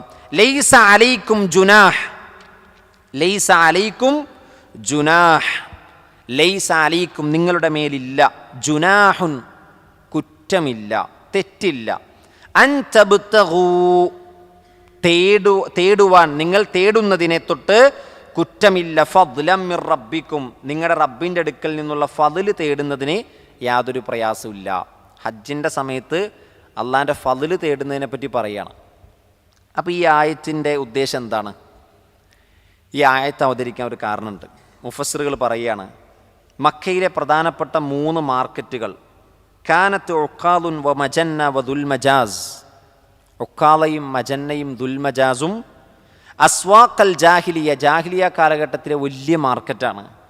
ഫതഅസ്സമു അൻ യത്തജിറു ഫിൽ ബവാസിം, ഹജ്ജിൻ്റെ സീസണിൽ മുസ്ലിമീങ്ങൾ ആ സന്ദർഭത്തിൽ കച്ചവടം ചെയ്യാൻ വെറുത്തിരുന്നു, അത് പാപമാണെന്ന് ഗണിച്ചിരുന്നു. ഹജ്ജിൻ്റെ സമയത്തിലുള്ള കച്ചവടം ഉണ്ടല്ലോ, ഇടപാടുകൾ, ഇത് വലിയ തെറ്റായിട്ട് അവർ കണ്ടു. അതിനൊരു കാരണമുണ്ട്. ജാഹിലിയ കാലഘട്ടത്തിൽ ഈ ഹജ്ജിൻ്റെ സീസണിൽ ഹജ്ജ് ചെയ്യുന്നവരും ഹജ്ജ് ചെയ്യാത്തവരൊക്കെ ഭയങ്കരമായിട്ട് കച്ചവടം ചെയ്യും. ഭയങ്കരമായിട്ട് കച്ചവടം ചെയ്യണ മാർക്കറ്റാണ് 3 മാർക്കറ്റുകൾ, ഉക്കാലയും ദുൽമജാസും മജന്നയും. പക്ഷേ ഇസ്ലാം വന്നതിന് ശേഷം മുസ്ലിമീങ്ങൾ ഈ ഹജ്ജിനോടുള്ള ആത്മാർത്ഥത കൊണ്ട്, ഹജ്ജ് പടച്ച റബ്ബിനെ ഓർക്കുന്ന ഒരു കർമ്മമാണല്ലോ, അവർ പറയുമായിരുന്നു അത് അയ്യാമു ദിക്ർ, അള്ളാഹുവിന് ദിക്ർ എടുക്കുന്ന ദിവസങ്ങളാണ്. അപ്പോൾ അതിൽ ഹജ്ജല്ലാത്തൊരു കർമ്മവും പറ്റൂല, അതിൽ ഇടപാടുകൾ വേണ്ട, അതിൽ കച്ചവടം വേണ്ട എന്ന് പറഞ്ഞുകൊണ്ട് ഈ കച്ചവടം ഇവർ ഹറാമായി വെറുത്തിരുന്നു എന്നാണ്, അത് ചെയ്യാൻ പാടില്ല എന്നാണ് അവർ വിചാരിച്ചിരുന്നത്. അപ്പോൾ അല്ലാഹു സുബ്ഹാനഹു വ തആല ആയത്ത് അവതരിപ്പിച്ചു ഈ സന്ദർഭത്തിൽ, ലൈസ അലൈക്കും ജുനാഹുൻ അൻ തബ്തഗു ഫദ്ലൻ മിർ റബ്ബിക്കും, നിങ്ങളുടെ മേൽ കുറ്റമില്ല നിങ്ങളുടെ റബ്ബിൻ്റെ അടുക്കൽ നിന്നുള്ള ഫദ്ല് തേടുന്നതിന്. അപ്പോൾ ഹജ്ജിൻ്റെ സമയത്തിൽ കച്ചവടം ചെയ്യാം, അനുവദനീയമാണ്. അപ്പോൾ നമ്മൾ കഴിഞ്ഞ ക്ലാസ്സിൽ വഅത്തിമുൽ ഹജ്ജ വൽ ഉംറത ലില്ലാ എന്ന് പറഞ്ഞെടുത്ത് 4 വിശദീകരണം എടുത്തപ്പോൾ ഒരു വിശദീകരണം ഉമർലാനെ പറ്റി പറഞ്ഞാൽ എന്താണ്, ഒരാൾ തമത്വമായ ഹജ്ജ് കഴിഞ്ഞിട്ട് ഗ്യാപ്പ് കിട്ടുമ്പോൾ ചിലപ്പോൾ ദുനിയാവിൻ്റെ കാര്യത്തിലേക്ക് പോയാലോ എന്ന് വിചാരിച്ചിട്ടാണ് അദ്ദേഹം ഇഫ്രാദായ ഹജ്ജിന് കൂടുതൽ പരിഗണന കൊടുത്തെന്ന് പറഞ്ഞു. അത് യഥാർത്ഥത്തിൽ വീട്ടിൽ നിന്ന് നിയ്യത്ത് വെച്ച് തന്നെ വരണമെന്ന് പറഞ്ഞു. അത് പറയാൻ കാരണം ചില ആളുകൾ വേറെ കാര്യത്തിന് പോയിട്ട് സൈഡായിട്ടായിരിക്കും ഹജ്ജും ഉംറയും ചെയ്യുക. അതുകൊണ്ടാണ് അങ്ങനെ പറയാൻ കാരണം. ലക്ഷ്യം വേറെ ആയിരിക്കും, ദുനിയാവായിരിക്കും. അതിൻ്റെ കൂട്ടത്തിൽ സൈഡായിട്ട് ഇപ്പോൾ വന്നതല്ല, എന്നാൽ ഉംറ ചെയ്തേക്കാം, എന്നാൽ പിന്നെ ഹജ്ജ് ചെയ്തേക്കാം, അങ്ങനെയുള്ള ഒരു ചിന്ത ഇല്ലാതിരിക്കാനാണ് അത് പറഞ്ഞത്. പക്ഷെ ഹജ്ജിനൊരാൾ പോയി, അവിടെ എത്തി, അയാൾക്കൊരു സാധനം വാങ്ങണം, അയാളുടെ കയ്യിലൊരു സാധനം ഉണ്ട്, അത് വിൽക്കണം, അനുവദനീയമാണ്, അത് പറ്റും. ഹജ്ജിൻ്റെ ഇടയിൽ കച്ചവടത്തിന് വിലക്ക് ഇല്ല, വാങ്ങാനും വിൽക്കാനും കഴിയും.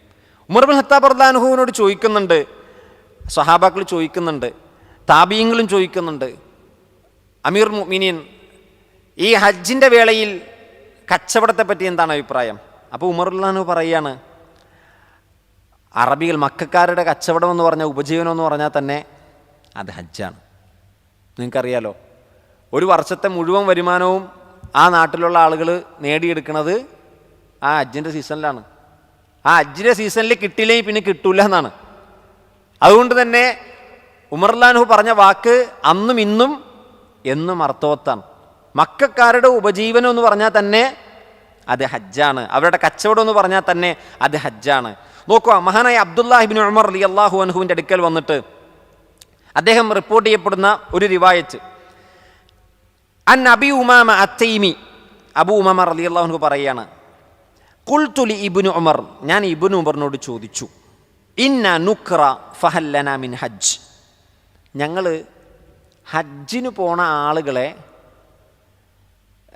ഒട്ടകം കൊടുത്ത് സർവീസ് ചെയ്യുന്ന ആളുകളാണ്, വാടക ഒട്ടകം കൊടുക്കുന്ന ആളുകളാണ്.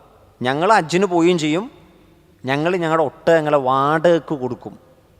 ഞങ്ങളുടെ ഒട്ടകത്തിൽ അവരെ കയറ്റുകയും ചെയ്യും, അതിന് ഞങ്ങൾ പൈസയും വാങ്ങും. അപ്പോൾ ഞങ്ങളുടെ കൂട്ടത്തിലുള്ള ആളുകൾ പറയും, നിങ്ങളിപ്പോൾ സർവീസിന് വേണ്ടി വരികയല്ലേ, ഹജ്ജിന് വേണ്ടി വരികയല്ലോ എന്ന് പറയും. അതുകൊണ്ട് ഞങ്ങൾക്ക് ഹജ്ജുണ്ടോ എന്ന് ചോദിക്കുമായിരുന്നു എന്നാണ്. അപ്പോൾ ഇബ്നു ഉമർ റളിയല്ലാഹു അൻഹു അവരോട് ചോദിക്കും, അലൈസ തതൂഫൂന ബിൽ ബൈത്ത്, നിങ്ങൾ അവരോടൊപ്പം തവാഫ് ചെയ്തില്ലേ? വതഅതൂനൽ മഅറഫ വതർമൂനൽ ജിമാർ വതുഹല്ലികൂന റൂസക്കും, നിങ്ങൾ തവാഫ് ചെയ്തില്ലേ, സായി ചെയ്തില്ലേ, നിങ്ങൾ ജംറയിൽ കല്ലെറിഞ്ഞില്ലേ, നിങ്ങൾ നിങ്ങളുടെ തലമുണ്ടനം ചെയ്തില്ലേ, അവരോടൊപ്പം ഹജ്ജിൻ്റെ എല്ലാ കർമ്മവും നിങ്ങൾ ചെയ്തില്ലേ? ബല, ഞങ്ങൾ ചെയ്തു. ഫഖാല ഇബ്നു ഉമർ റളിയല്ലാഹു അൻഹു പറയാണ്, ജാഅ റജുലുൻ ഇലൻ നബി സല്ലല്ലാഹു അലൈഹി വസല്ലം, നബി സല്ലല്ലാഹു അലൈഹി വസല്ലം അടുക്കൽ വന്നിട്ട് ഒരു മനുഷ്യൻ ചോദിച്ചു, അനില്ലദീ സഅൽതനി ഫലം യുജിബുഹു, അദ്ദേഹം ഇതേപോലെ കച്ചവടം ചെയ്യുന്നതുമായി ബന്ധപ്പെട്ട് നബിയുടെ അടുക്ക വന്നൊരു ഒരു ചോദ്യം ചോദിച്ചു, പക്ഷെ നബി ഉത്തരം കൊടുത്തില്ല. ഹത്താ നസല അലൈഹി ജിബ്രീലു ബിഹാദിഹിൽ ആയ, ഈ ആയത്തുമായി ജിബ്രീൽ വരുന്നത് വരെ റസൂൽ ഉത്തരം കൊടുത്തില്ല. ഏതായത്ത്? ലൈസ അലൈക്കും ജുനാഹുൻ അൻ തബ്തഗു ഫദ്ലം മിർ റബ്ബിക്കും. ഇതാണ് ഒട്ടകത്തെ വാടകയ്ക്ക് കൊടുക്കുകയും ഒട്ടകത്തിൽ കയറ്റി സർവീസ് നടത്തുകയും ചെയ്ത ആളുകൾ, അതൊരു ഇടപാടാണല്ലോ, അതൊരു ഇടപാടാണ്. അപ്പോൾ അത് ഹജ്ജിൻ്റെ ഇടയിൽ അവരും ഹാജിമാരാണ്, ആ കൂട്ടത്തിൽ അതും കൂടി ചെയ്യുകയാണ്. അപ്പോൾ ചില ആളുകൾ പറയും, നിങ്ങൾ ഇത് ഹജ്ജിൻ്റെ കൂട്ടത്തിൽ വേറെ പരിപാടി, സൈഡ് പരിപാടി കൂടി ചെയ്യുന്നുണ്ടല്ലോ എന്ന് പറഞ്ഞപ്പോൾ ഇവർക്കാകെ ടെൻഷനായി, നമ്മുടെ ഹജ്ജാവൂലേ എന്ന്. അപ്പോൾ പറയുകയാണ്, നിങ്ങളുടെ ഹജ്ജാവും, നിങ്ങളുടെ ഹജ്ജും ശരിയാണ്. അപ്പോൾ ഈ ആയത്തിൽ നിന്ന് നമുക്ക് മനസ്സിലാക്കാൻ കഴിയണത്, ഹജ്ജിൻ്റെ ഇടയിൽ കച്ചവടം അനുവദനീയമാണ്. പക്ഷേ പണ്ഡിതന്മാർ അതിൻ്റെ കൂട്ടത്തിൽ ഒരു കാര്യം കൂടി പറഞ്ഞു, ഹജ്ജിൻ്റെ ഒരു കർമ്മവും അയാൾ വിട്ടുപോകാനോ, ഹജ്ജിൻ്റെ കർമ്മങ്ങൾ നിർവഹിക്കുന്നിടത്ത് അള്ളാഹുവിനെ ഓർക്കുക, ദിക്റെടുക്കുക, തെൽബിയത്ത് ചൊല്ലുക, ആ കർമ്മങ്ങളൊന്നും വിട്ടുപോകാൻ ഇത് കാരണമാകരുത്, അശ്രദ്ധയിലായി പോകരുത് എന്നുകൂടി ഈ ആയത്ത് വിശദീകരിക്കുന്നിടത്ത് പണ്ഡിതന്മാർ പറയുന്നുണ്ട്. അപ്പം എന്തൊക്കെ കിട്ടി? ഹജ്ജിൻ്റെ ഇടയിൽ കച്ചവടം ചെയ്യാം. കച്ചവടം ചെയ്യുമ്പോൾ ഹജ്ജും ഹജ്ജിൻ്റെ കർമ്മങ്ങളും ദിക്റെടുക്കുന്നതും മറന്നു പോകാൻ പാടില്ല. ഇസ്ലാം വന്നതിന് ശേഷം സ്വഹാബത്ത് ഹജ്ജിൻ്റെ ഇടയിൽ കച്ചവടം ചെയ്യുന്നത് പാപമായി കാണാനുള്ള കാരണം അത് ദിക്റിൻ്റെ ദിനങ്ങളാണ്, അതിൻ്റെ ഇടയിൽ ഹജ്ജ് ചെയ്യണത് കച്ചവടം ചെയ്യുന്നത് ശരിയല്ലല്ലോ എന്ന ധാരണയാണ് അവർക്കുണ്ടായിരുന്നത്. അവർ സൂക്ഷ്മതയാണ് കണ്ടത്. പക്ഷെ അല്ലാഹു ഒരു ഹലാലാക്കിയ കാര്യം സൂക്ഷ്മതയുടെ പേരിൽ ഹറാമാക്കാൻ പാടില്ല എന്നുകൂടി ഈ ആയത്ത് നമ്മൾ പഠിപ്പിക്കുകയാണ്. ചില ആളുകൾ അങ്ങനെയാണല്ലോ, ചില കാര്യങ്ങൾ സൂക്ഷ്മത കാണിച്ചുകൊണ്ട് ചിലപ്പോൾ ഒരു ഹലാൽ തന്നെ ചിലപ്പോൾ വിലക്കിക്കളയും. അതിൻ്റെ ആവശ്യമില്ല. അല്ലാഹു ഹലാലാക്കിയത് ഹലാൽ തന്നെയാണ്. ഇനി അടുത്ത വാചകം നോക്കൂ, ഫഇദ അഫൽതും, അപ്പോൾ നിങ്ങൾ ഒഴുകിയാൽ, മിൻ അറഫാത്ത്, അറഫയിൽ നിന്ന്, ഫദ്കുറുല്ലാഹ്, അപ്പോൾ നിങ്ങൾ അള്ളാഹുവിനെ ഓർക്കണം, ഐന്ദൽ മശ്അരിൽ ഹറാം, മശ്അരിൽ ഹറാമിൽ വെച്ച്. നോക്കൂ, ഇവിടെ അല്ലാഹു സുബ്ഹാനഹു വ തആല പറയുകയാണ്, അറഫയിൽ നിന്ന് നിങ്ങൾ ഒഴുകിയാൽ. ഫൈദ അഫൽതും, ആ വാക്ക് നമുക്കൊന്ന് എഴുതണം. ഒഴുകുക, ഒഴുക്കുക എന്നൊക്കെയാണ് അഫാല എന്ന വാക്കിൻ്റെ അർത്ഥം. വെള്ളം ഒഴുക്കുന്നതിന് പറയണ പേരാണ് അഫാല, വെള്ളം ഒഴുക്കുക. വിശുദ്ധ ഖുർആൻ മറ്റൊരു സ്ഥലത്ത് ഇത് പറയുന്നുണ്ട്. നരകക്കാർ സ്വർഗക്കാരെ നോക്കിയിട്ട് പറയും, അന്നഫീദു അലൈന മിനൽ മാ, ഞങ്ങളുടെ മേലെ കുറച്ച് വെള്ളം ഒന്ന് ഒഴിച്ചേരി. സ്വർഗക്കാരെ നോക്കിയിട്ട് പറയാം. അപ്പോൾ വെള്ളം ഒഴിക്കുന്ന പ്രയോഗമാണ് അറഫയിൽ നിന്ന് ഹാജിമാർ മുസ്ദലിഫയിലേക്ക് ഒഴുകുന്ന ഒഴുക്കിന് അല്ലാഹു ഉപയോഗിച്ചത്. അപ്പോൾ ഒരു ഹാജിമാരുടെ ആ ഒഴുക്ക് യഥാർത്ഥത്തിലൊരു വെള്ളം ഒഴുകുന്ന രൂപത്തിലാണ്. ആ ഹാജിമാരുടെ വരവിൻ്റെ ഭംഗിയെ സൂചിപ്പിക്കാൻ വേണ്ടിയാണ് അല്ലാഹു സുബ്ഹാനഹു വ തആല അത് കൊണ്ടുവന്നത്. ഫൈദ അഫൽതും, നിങ്ങൾ ഒഴുകിയെത്തിയാൽ, മിൻ അറഫാത്ത്, അറഫയിൽ നിന്ന്. നമുക്കറിയാം ഹജ്ജിൻ്റെ പ്രധാനപ്പെട്ട റുക്നുകളിലൊന്നാണ് അറഫ. ഹജ്ജിൻ്റെ ഒന്നാമത്തെ റുക്ന് ഇഹ്റാം, രണ്ടാമത്തെ റുക്ന് തവാഫ്, മൂന്നാമത്തെ റുക്ന് സഅയ്, നാലാമത്തെ റുക്ന് അറഫ. ബാക്കിയുള്ളതൊക്കെ വാജിബാത്തുകളും സുന്നത്തുകളുമാണ്. ഒരാൾക്ക് അറഫ നഷ്ടപ്പെട്ടാൽ ഹജ്ജില്ല. അൽ ഹജ്ജു അറഫ, വിശേഷം പറഞ്ഞാണ് ഹജ്ജ് എന്ന് പറഞ്ഞാൽ അറഫയാണ്. അറഫ ഒരാൾക്ക് നഷ്ടപ്പെട്ടാൽ പിന്നെ അയാൾക്ക് ഹജ്ജില്ല. അതുകൊണ്ടാണ് അറഫ മൈതാനിയിൽ ഹോസ്പിറ്റലിൽ കിടക്കുന്ന മനുഷ്യന്മാരെ മുഴുവൻ ആംബുലൻസിൽ കൊണ്ടുവരും. നിങ്ങൾക്ക് കാണാൻ കഴിയും. ആംബുലൻസ് കൊണ്ട് ഇങ്ങനെ നിരത്തിയിട്ടിട്ടുണ്ടാവും. സ്ട്രക്ചറിൽ വന്നിട്ടുണ്ടാവും, വീൽ ചെയറിൽ വന്നിട്ടുണ്ടാവും. കാരണം അവർ രോഗിയാണ്. പക്ഷെ അവർക്ക് ആ അറഫ പോയാൽ പിന്നെ ഹജ്ജില്ല എന്നുള്ളതാണ്. അതുകൊണ്ട് തന്നെ ചില സ്വഹാബികൾ നബി സല്ലല്ലാഹു അലൈഹി വസല്ലം അടുക്കൽ വന്നിട്ട് ചോദിച്ചിട്ടുണ്ട്, എനിക്ക് മുസ്ദലിഫയിൽ എത്താൻ കഴിഞ്ഞിട്ടില്ല, അല്ലെങ്കിൽ അവിടെ വൈകിപ്പോയി എന്നൊക്കെ പറഞ്ഞപ്പോൾ നബി സല്ലല്ലാഹു അലൈഹി വസല്ലം പറയുന്നുണ്ട്, അറഫയിൽ എന്നോടൊപ്പം നിന്നവർ, അറഫയിൽ നിന്ന് തിരിച്ചെന്നോടൊപ്പം മുസ്ദലിഫയിൽ വന്നവർ, അവർക്ക് ഹജ്ജുണ്ട് നബി സല്ലല്ലാഹു അലൈഹി വസല്ലം പറയാം. അപ്പോൾ അറഫ എന്നത് വളരെ പ്രധാനപ്പെട്ട ഒരു ഭാഗമാണ് ഹജ്ജിൻ്റെ. അത് വിട്ടുകളയാൻ പാടില്ല. മാത്രമല്ല അറഫ എന്ന സ്ഥലത്തുള്ള അമൽ എന്ന് പറഞ്ഞാൽ മൗഖിഫ്, നിർത്തം. ഹജ്ജിൽ ഒരു സ്ഥലത്തും നിർത്തില്ല. ഇവിടെയാണ് നിൽക്കൽ അമലാക്കിയത്. തവാഫ് മൂവ്മെൻറ്റ് നടക്കുന്നുണ്ട്, ചലനുണ്ട്. സഅയിന് അവിടെ ഓട്ടമുണ്ട്, നടത്തുന്നുണ്ട്. ജംറയിൽ എറിയലുണ്ട്. മുസ്ദലിഫയിൽ വന്ന് കുറച്ചു നേരം അവിടെ രാപ്പാർക്കലുണ്ട്. മിനയിൽ രാപ്പാർക്കലുണ്ട്. പക്ഷേ നിൽക്കുക എന്ന അമൽ ഹജ്ജിൽ അല്ലാഹു സുബ്ഹാനഹു വ തആല വെച്ചത് അറഫയിലാണ്. പണ്ഡിതന്മാർ ഇവിടെ അറഫ എന്ന വാക്കിനെ പറ്റി തന്നെ ഒരുപാട് വിശദീകരിക്കുന്നുണ്ട്. ഇബ്നു കസീർ റഹ്മത്തുള്ളാഹി അലൈഹി ഈ അറഫ എന്ന വാക്കിനെ പറ്റി പറയുകയാണ്. അറഫ എന്ന വാക്ക് അറഫക്ക് എങ്ങനെയാണ് വന്നത്? അദ്ദേഹം ഉദ്ധരിക്കുന്നത്, ജിബ്രീൽ അലൈഹിസ്സലാത്തു വസ്സലാം ഇബ്രാഹിം അലൈഹിസ്സലാത്തു വസ്സലാമക്ക് ഹജ്ജിൻ്റെ കർമ്മങ്ങൾ കാണിച്ചു കൊടുക്കാൻ വേണ്ടി വന്നു എന്നാണ്. ആ ഹദീസിൻ്റെ സിഹത്തിൽ പ്രശ്നങ്ങളുണ്ട്. ഹദീസ് സ്വഹീഹല്ല, ആ റിവായത്ത് സ്വഹീഹല്ല. പക്ഷെ ഉള്ള റിവായത്തുകളിൽ ഏറ്റവും മെച്ചപ്പെട്ടതെന്ന് പറയുന്നൊരു റിവായത്ത് ഇതാണ്. 4 കാര്യങ്ങൾ അതുമായി ബന്ധപ്പെട്ടുകൊണ്ട് അറഫ എന്ന പേര് എങ്ങനെ വന്നു എന്ന് 4 കാര്യങ്ങൾ, 4 സംഭവങ്ങളുണ്ട്.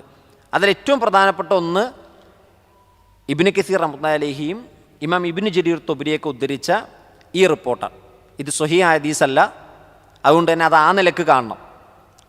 ജിബ്രീൽ അലൈഹിസ്സലാത്തു വസ്സലാമയാണ് ഇബ്രാഹിം അലൈഹിസ്സലാത്തു വസ്സലാമക്ക് ഹജ്ജ് പഠിപ്പിച്ചു കൊടുത്തത്.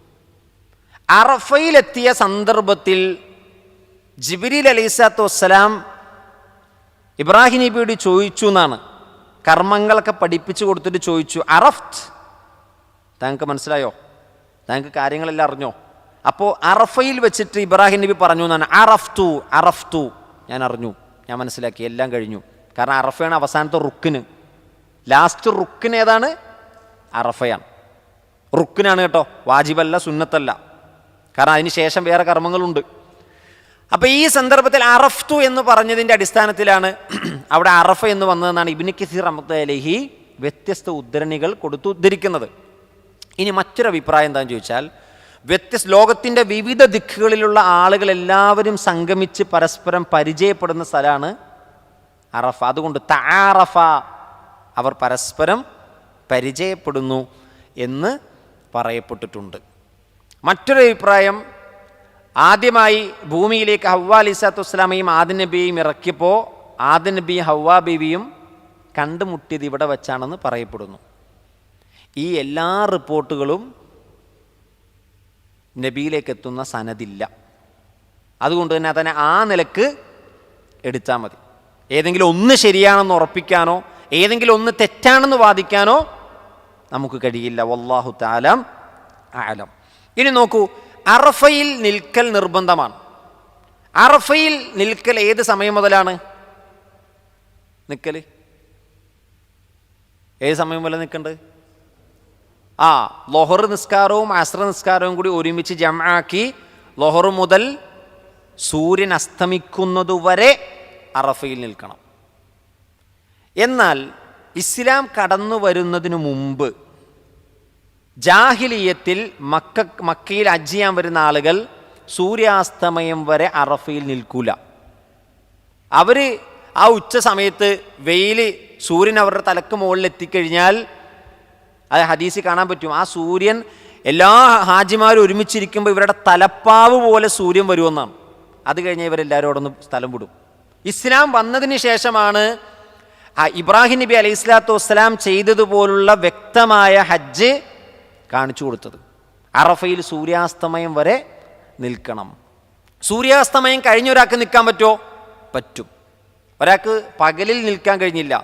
ഈ ഹദീസ് വെച്ച് പണ്ഡിതന്മാർ പറയണത് ഒരാൾക്ക് രാത്രി നിൽക്കാം, പകലിൽ ഒരാൾക്ക് നിൽക്കാൻ പറ്റിയില്ല. നബി സല്ലല്ലാഹു അലൈഹി വസല്ലം അടുക്ക വന്നിട്ട് പരാതി പറഞ്ഞു, നബി എനിക്ക് പകലിൽ എത്താൻ കഴിഞ്ഞില്ല, ഞാൻ ഒട്ടകത്തിൻ്റെ പുറത്ത് കയറി യാത്ര ചെയ്ത് വിഷമിച്ച് ഇവിടെ എത്തിയപ്പോൾ എനിക്ക് പകൽ കിട്ടിയില്ല. എങ്കിൽ അയാൾക്ക് രാത്രി അറഫയിൽ നിൽക്കാം, എന്നിട്ട് അയാൾക്ക് തിരിച്ചെവിടെ എത്താം? മുസ്ദലിഫയിൽ വരാം. അതാണ് ഐന്ദൽ മശ്അരിൽ ഹറാം. അപ്പം അറഫയിൽ നിന്ന് സൂര്യാസ്തമയം കഴിഞ്ഞ് മുസ്ദലിഫയിലെത്തും. മുസ്ദലിഫയിൽ വെച്ചിട്ടാണ് മഗ്രിബും ഇശായും കൂടി ജംഉ തഅഖീറായി നിസ്കരിപ്പിക്കും, പിന്തിച്ച് നിസ്കരിക്കും. ഈ മുസ്ദലിഫയുടെ എല്ലാ ഭാഗത്തെയും മശ്അറുൽ ഹറാം എന്ന് പറയുന്നുണ്ട്. എന്നാൽ ചിലർ പറഞ്ഞു മശ്അറുൽ ഹറാം എന്ന് പറഞ്ഞാൽ മുസ്ദലിഫയിലെ ഒരു മലയാണ്, ആ മലയും അതിന് ചുറ്റുമുള്ള സ്ഥലമാണ്. അത് ജബലു ഖുസഹ് എന്ന് പറയുന്ന ഒരു മല, അത് മുസ്ദലിഫയിലുണ്ട്. ഈ മലയുടെ ചുറ്റുമുള്ള ഭാഗങ്ങളാണ് മുസ്ദലിഫ എന്ന് അഭിപ്രായപ്പെട്ടവരുണ്ട്. എന്നാൽ അബ്ദുല്ലാഹിബ്നു ഉമർ റളിയല്ലാഹു അൻഹുവും അബ്ദുല്ലാഹിബ്നു അംർ റളിയല്ലാഹു അൻഹുവും പറയുകയാണ്, അൽ മുസ്ദലിഫ കുല്ലുഹാ മശ്അറുൽ ഹറാം. മുസ്ദലിഫ മുഴുവൻ മശ്അറുൽ ഹറാമാണ്. ചില ആളുകൾ മശ്അറുൽ ഹറാം ഈ പർവ്വതാണെന്ന് വിചാരിച്ചിട്ട് ഈ മലയുടെ മുകളിൽ മാത്രം കയറി നിന്നിട്ട് ദിക്ർ എടുക്കുന്ന ആളുകളുണ്ട്. എല്ലാ മനുഷ്യന്മാർക്കും കൂടി മലയുടെ മുകളിൽ കയറാൻ പറ്റൂല, അല്ലേ? എല്ലാവർക്കും ഒരേ സമയത്ത് എത്താനും പറ്റൂല. അപ്പോൾ അദ്ദേഹം പറയുകയാണ്, മശ്അറുൽ ഹറാം എന്ന് പറഞ്ഞാൽ ആ മലയുടെ മുകളിൽ മാത്രമല്ല, ആ മുസ്ദലിഫ മുഴുവൻ മശ്അറുൽ ഹറാമാണ്. അപ്പം മശ്അറുൽ ഹറാം എന്ന് പേര് വരാൻ കാരണം എന്താണ്? മശ്അർ എന്ന വാക്കിൻ്റെ അർത്ഥം അടയാളം എന്നാണ്. അടയാളം, ചിഹ്നം എന്നൊക്കെയാണ്. മശ്അറുൽ ഹറാം ഹറമിൻ്റെ അടയാളം. ഇനി കുറച്ചുകൂടി വ്യക്തമായി പറഞ്ഞു കഴിഞ്ഞാൽ അറഫ ഹറമിൻ്റെ പുറത്താണ്, മുസ്ദലിഫ ഹറമിൻ്റെ അകത്താണ്. അറഫത്ത് നിർവഹിക്കാൻ ഹറമിൻ്റെ പുറത്തു പോകണം, ഹില്ലിൽ പോകണം. ഹറമിൻ്റെ പുറത്തുള്ള സ്ഥലത്തിന് അറബിയിൽ പറയുന്ന സാങ്കേതികമായ പദം അൽ ഹില്ല്. ഹറമിൻ്റെ ഉള്ളിലുള്ള സ്ഥലത്തെ ഹറമെന്ന് പറയും, അള്ളാഹ് പവിത്രമാക്കിയ സ്ഥലത്തെ. അപ്പം അറഫ ഹറമിൻ്റെ പുറത്തും മുസ്ദലിഫ ഹറമിൻ്റെ അകത്തുമാണ്. അപ്പോൾ ഹറമിൻ്റെ അടയാളമാണ് ശരിക്കും മുസ്ദലിഫയും മുസ്ദലിഫയിലെ മലകളും. മക്കയിലെ ഖുറൈശികൾ ഇവർ ഹജ്ജ് നിർവഹിക്കുന്ന സമയത്ത് അറഫയിൽ പോവില്ല. ഇവർ യഥാർത്ഥത്തിൽ മുസ്ദലിഫയുടെ ഒരറ്റത്ത് വന്ന് നിൽക്കും, അറഫ ഹറമിൻ്റെ ഒരു അറ്റത്ത് വന്ന് നിൽക്കും. എന്നിട്ട് ഇവരിവിടെ നിൽക്കും, ബാക്കിയുള്ള അനുയായികളൊക്കെ അറഫയിൽ പോവും. മനുഷ്യന്മാരൊക്കെ, ജനങ്ങളൊക്കെ അറഫയിൽ പോയി തിരിച്ചു വന്നാലും ഖുറൈശികളും ഖുറൈശികളുടെ ദീൻ മുറുകെ പിടിച്ചവരും മുസ്ദലിഫയിൽ നിൽക്കും. അവർ ഹറം വിട്ടു പോകില്ല എന്ന് പറയും. ഞങ്ങൾ മക്കക്കാരാണ്, ഞങ്ങൾ അള്ളാൻ്റെ വീട്ടിൽ താമസിക്കുന്ന ആളുകളാണ്, അതുകൊണ്ട് ഞങ്ങൾ ഇവിടെ തന്നെ നിൽക്കും, ജനങ്ങളൊക്കെ പോയിട്ട് തിരിച്ചു വരുമെന്ന് പറയും. ഇതായിരുന്നു ഖുറൈശികളുടെ പണി. അവിടെയാണ് അള്ളാഹു സുബ്ഹാനഹു വ തആല എന്ത് ചെയ്തത്? തിരുത്തുന്നതും പ്രവാചകൻ സല്ലല്ലാഹു അലൈഹി വസല്ലം കടന്നു വന്നതിന് ശേഷം ഹജ്ജിൻ്റെ യഥാർത്ഥ രൂപവും പഠിപ്പിച്ചു കൊടുത്തത്.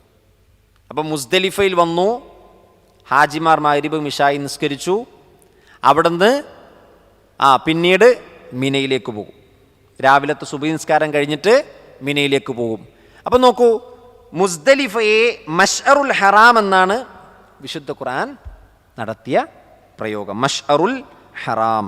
അവിടെ ഒരു പള്ളി ഇന്നുണ്ട്, ആ പള്ളിയിൽ വെച്ചാണ് ആളുകൾ നമസ്കരിക്കുക. മശ്അറുൽ ഹറാമിൻ്റെ അടുക്കൽ ഒരു പള്ളിയുണ്ട്.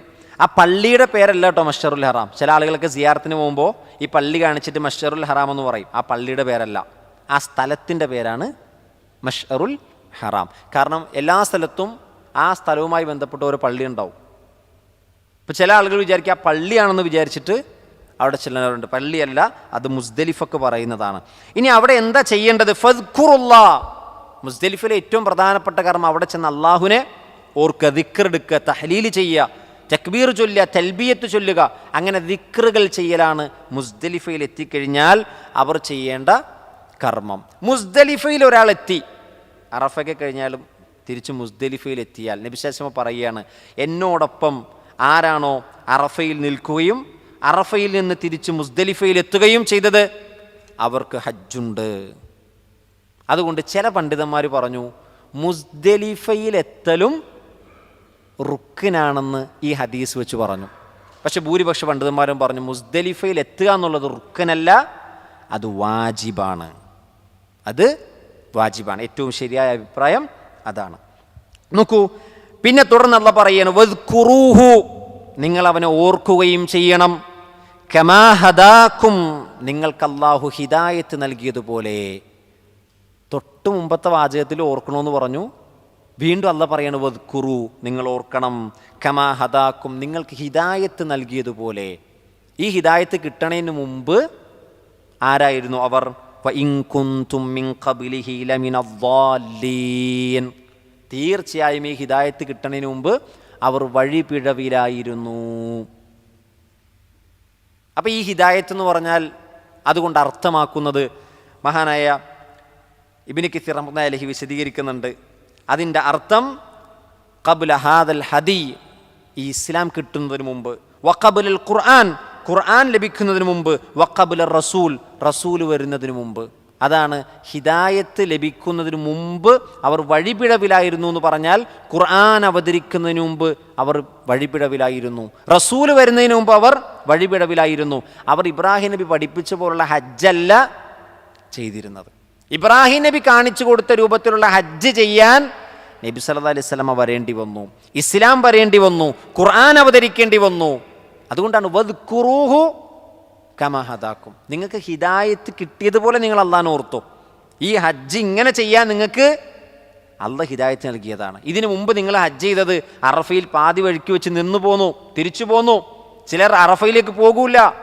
അപ്പം നബി സല്ലല്ലാഹു അലൈഹി വസല്ലമ ഹജ്ജിൻ്റെ പൂർണ്ണ രൂപം കാണിച്ചു കൊടുത്തു. ഇങ്ങനെ തന്നെ നിങ്ങൾ ഹജ്ജ് ചെയ്യണം.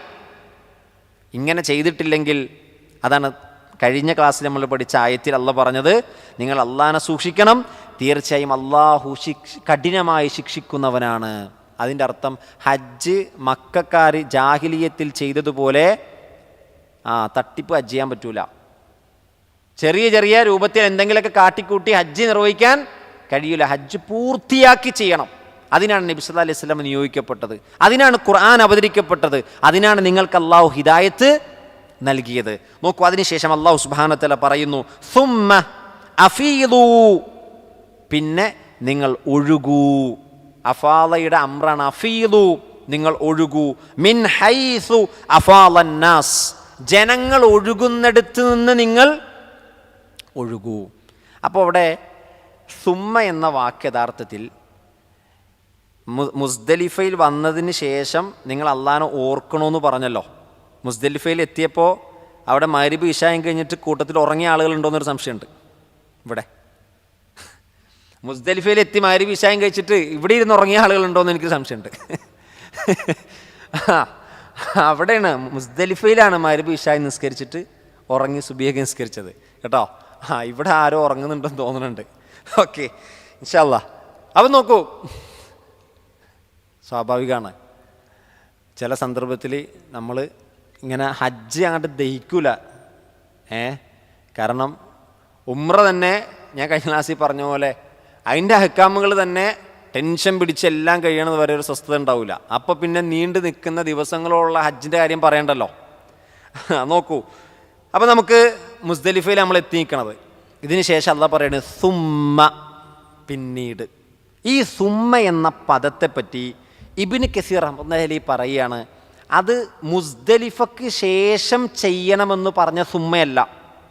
മുസ്ദലിഫക്ക് ശേഷം പിന്നെ നിങ്ങൾ ചെയ്യണമെന്ന് പറഞ്ഞ സുമ്മ അല്ല.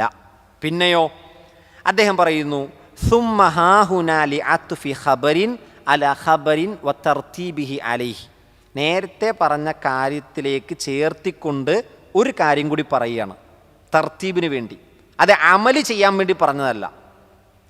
ആളുകൾ ഇതിൻ്റെ ബാഹ്യമായ അർത്ഥം നോക്കിയാൽ മുസ്ദലിഫയിൽ നിന്ന് അടുത്ത ഹജ്ജിൻ്റെ സ്റ്റെപ്പാണെന്നാണ് ആളുകൾ വിചാരിക്കുക. എന്നാൽ അതല്ല. അദ്ദേഹം പറയുകയാണ് ഇവിടെ അഫീലു മിൻ ഹൈസു അഫാലന്നാസ്, ജനങ്ങളൊക്കെ ഒഴുകുന്നിടത്ത് നിന്ന് നിങ്ങളും ഒഴുകൂ എന്ന് പറഞ്ഞത് അറഫയിലെ ഒഴുക്ക് തന്നെയാണ്. അതിനെ വീണ്ടും അള്ളാഹു ഒന്നുകൂടി കൊണ്ടുവന്നതിൻ്റെ കാരണം മക്കയിലെ ഖുറൈശികളുടെ പ്രവർത്തനത്തെ എടുത്തുദ്ധരിക്കാനാണ്. ഖുറൈശികൾ നേരത്തെ പറഞ്ഞതുപോലെ ഹറമിൻ്റെയും ഹില്ലിൻ്റെയും പരിധിയിൽ മുസ്ദലിഫയിൽ വന്നു നിൽക്കും. അറഫയിൽ പോവില്ല, ജനങ്ങളൊക്കെ പോയിട്ട് വരട്ടെ എന്ന് പറയും. അതുകൊണ്ട് തന്നെ അവരെ ഹുമുസ് എന്ന വാക്ക് ഉപയോഗിക്കരുതെന്നാണ്. ഖുറൈശികൾ ഹുമുസിൻ്റെ ആളുകളാണ്, അവരുടെ ദീനിൽ തീവ്രത കാണിച്ചിരുന്ന ആളുകളാണ്. അവരെന്താണോ ദീനായി കണ്ടത് അതേ അവർ ചെയ്യുള്ളൂ. ഇബ്രാഹിം നബി ചെയ്തു എന്ന് പറഞ്ഞാൽ അവർ ചെയ്യണമെന്നില്ല. അറഫയിൽ ജനങ്ങളൊക്കെ പോയാലും അവർ പറയും ഞങ്ങൾ ഇതിൻ്റെ ഉള്ളിൽ നിൽക്കുള്ളൂ എന്ന് വാശി പിടിക്കുന്ന ആളുകളായിരുന്നു. ആയിഷ റളിയല്ലാഹു അൻഹയെ തൊട്ടാണ് ആ റിപ്പോർട്ടുള്ളത്. ആയിഷ റളിയല്ലാഹു അൻഹ പറയാണ്, മക്കയിലെ ഖുറൈശികൾ ഇങ്ങനെയായിരുന്നു ചെയ്തിരുന്നത്. അതുകൊണ്ടാണ് അല്ലാഹു സുബ്ഹാനഹു വ തആല പറഞ്ഞത്, ജനങ്ങളൊക്കെ ഒഴുകുന്നിടത്ത് നിന്ന് നിങ്ങളും ഒഴുകണം. അതിൽ ഖുറൈശികൾക്ക് പ്രത്യേക നിയമമൊന്നുമില്ല. നബി സല്ലല്ലാഹു അലൈഹി വസല്ലമയുടെ സഹാബത്തിന് പ്രത്യേക നിയമമൊന്നുമില്ല. എല്ലാവരും ഒരേപോലെ ചെയ്യണം. ഇതാണ് ഒരു വ്യാഖ്യാനം. ഇതാണ് ഏറ്റവും ശരിയായ അഭിപ്രായം. മുഫസ്സിറുകൾ അധികവും പറഞ്ഞത് ഇതാണ്, ഇത് അറഫയിൽ നിന്നുള്ള ഒഴുക്കാണ്. എന്നാൽ ഇതിൻ്റെ ബാഹ്യമായ അർത്ഥം കൂടി നമുക്ക് പരിശോധിക്കണമല്ലോ. അതും ഇബ്നു കസീർ റഹ്മത്തുള്ളാഹി അലൈഹിയും ഇബ്നുൽ ജൗസി റഹ്മത്തുള്ളാഹി അലൈഹിയും ഉദ്ധരിച്ചു. മുസ്ദലിഫയിൽ നിന്ന് പിന്നെ അടുത്തത് എങ്ങോട്ടാണ് പോകേണ്ടത്? ഹജ്ജ് ചെയ്തവർ പറയും മിനയിലേക്കാണ്. അപ്പം മുസ്ദലിഫയിൽ നിന്ന് മിനയിലേക്കുള്ള ഒഴുക്കിനെയും ഇത് വ്യാഖ്യാനിച്ചിട്ടുണ്ട്. ഇതിൻ്റെ ബാഹ്യമായ അർത്ഥമാണ്. പിന്നെ എന്ന് പറഞ്ഞിട്ട് പിന്നെ പറയുമ്പോൾ മുസ്ദലിഫയിൽ നിന്ന് അത് മിനയിലേക്കുള്ള ഒഴുക്കാണ്. എന്നാൽ ഏറ്റവും ശരി ഭൂരിപക്ഷ മുഫസ്സിറുകളും പറഞ്ഞത് ഇത് അറഫയിൽ നിന്നുള്ള ഒഴുക്കിനെയാണ്. അതിനുശേഷം അല്ലാഹു സുബ്ഹാനഹു വ തആല പറയുന്നു, വസ്തഗ്ഫിറുല്ലാഹ്, നിങ്ങൾ അള്ളാഹുവിനോട് നിങ്ങൾ ഇസ്തിഗ്ഫാർ നടത്തണം. അപ്പോൾ അറഫയുടെ ഒരു പ്രത്യേകതയാണ്, അറഫയിലുള്ള മുഴുവൻ ആളുകൾക്കും അല്ലാഹു സുബ്ഹാനഹു വ തആല പുറത്തു കൊടുക്കും. അവരുടെ ഈമാൻ അനുസരിച്ച് അല്ലാഹു സുബ്ഹാനഹു വ തആല അവർക്ക് പുറത്തു കൊടുക്കും. മാത്രമല്ല അറഫ ദിനത്തിൻ്റെ പ്രത്യേകത ഉണ്ടല്ലോ, ഏറ്റവും കൂടുതൽ ആളുകൾക്ക് അല്ലാഹു മഗ്ഫിറത്ത് നൽകുന്ന ദിവസം അറഫയുടെ ദിവസമാണ്. ഇബ്ലീസിന് ഏറ്റവും കൂടുതൽ സങ്കടമുള്ള ദിവസം അറഫയുടെ ദിവസമാണ്. അറഫയിൽ ഹാജിമാർ അറഫയിൽ നിൽക്കുമ്പോൾ അതല്ലാത്ത ആളുകൾ നോമ്പെടുക്കും. ആ നോമ്പിൻ്റെ പ്രത്യേകത അവരുടെ മുൻകഴിഞ്ഞ പാപങ്ങൾ പൊറുക്കപ്പെടുമെന്നാണ്. അപ്പം അറഫ യഥാർത്ഥത്തിൽ അവിടെ നിൽക്കുന്നവർക്കും അവിടെ നിൽക്കാത്തവർക്കും പാപമോചനത്തിൻ്റെ ദിവസമാണ് അറഫ. അതുകൊണ്ടാണ് അല്ലാഹു സുബ്ഹാനഹു വ തആല അറഫയെ പറഞ്ഞ കൂട്ടത്തിൽ വസ്തഗ്ഫിറുല്ലാഹ്, നിങ്ങൾ അല്ലാഹുവിനോട് പാപമോചനം തേടൂ എന്ന് പറഞ്ഞത്. ഈ ആയത്ത് വിശദീകരിക്കുന്നിടത്ത് കാണാൻ കഴിയും, ഹാജിമാർ തൽബിയത്ത് മാത്രം ചൊല്ലിയാൽ പോരാ, ഇസ്തിഗ്ഫാറിൻ്റെ വചനങ്ങൾ ചൊല്ലണം. നോക്കൂ, ഏറ്റവും പ്രധാനപ്പെട്ട കർമ്മമാണ് ഹജ്ജ്. ആ ഹജ്ജിൻ്റെ റുക്കിന് അറഫ കഴിഞ്ഞിട്ട് ഇസ്തിഗ്ഫാർ തേടാൻ പറഞ്ഞതിൻ്റെ ഉദ്ദേശം ഉലമാക്കൾ വിശദീകരിക്കുന്നുണ്ട്. അല്ലാഹു സുബ്ഹാനഹു വ തആല ഏത് അമല് ചെയ്യാൻ പറഞ്ഞു കഴിഞ്ഞാലും അതിൻ്റെ തൊട്ട് പുറകെ ഇസ്തിഗ്ഫാർ ചെയ്യാൻ പറയും. അതിൽ ഏറ്റവും നല്ല ഉദാഹരണമാണ് 5 നേരത്തെ നമസ്കാരം. 5 നേരത്തെ നിസ്കാരങ്ങൾ കൊണ്ട് പാപങ്ങൾ പൊറുക്കപ്പെടും. പക്ഷെ ആ നിസ്കാരത്തിൽ വന്ന തിന്മകൾ പൊറുക്കപ്പെടണമെങ്കിൽ അതിന് പ്രത്യേകം ഇസ്തിഗ്ഫാർ തേടണം. 5 നേരം നിസ്കാരം കഴിയുമ്പോൾ 3 തവണ അല്ലാഹു സുബ്ഹാനഹു വ തആല ഇസ്തിഗ്ഫാർ തേടാൻ പറഞ്ഞു. അതുതന്നെ ഏത് അമല് ചെയ്തു കഴിഞ്ഞാലും അള്ളാഹുവിനോട് ഇസ്തിഗ്ഫാർ തേടുക എന്നുള്ളത് അതിൻ്റെ ഒരു മര്യാദയാണ്. ഇന്നല്ലാഹ ഗഫൂറുർ റഹീം, തീർച്ചയായും അല്ലാഹു സുബ്ഹാനഹു വ തആല ഏറെ പൊറുക്കുന്നവനും കരുണാനിധിയുമാണ്. പ്രിയപ്പെട്ടവരെ, ഇസ്തിഗ്ഫാർ എന്ന് പറയുന്ന അമലിനെ പറ്റി നന്നായി പഠിച്ചവരും മനസ്സിലാക്കിയവരാണ് നമ്മൾ.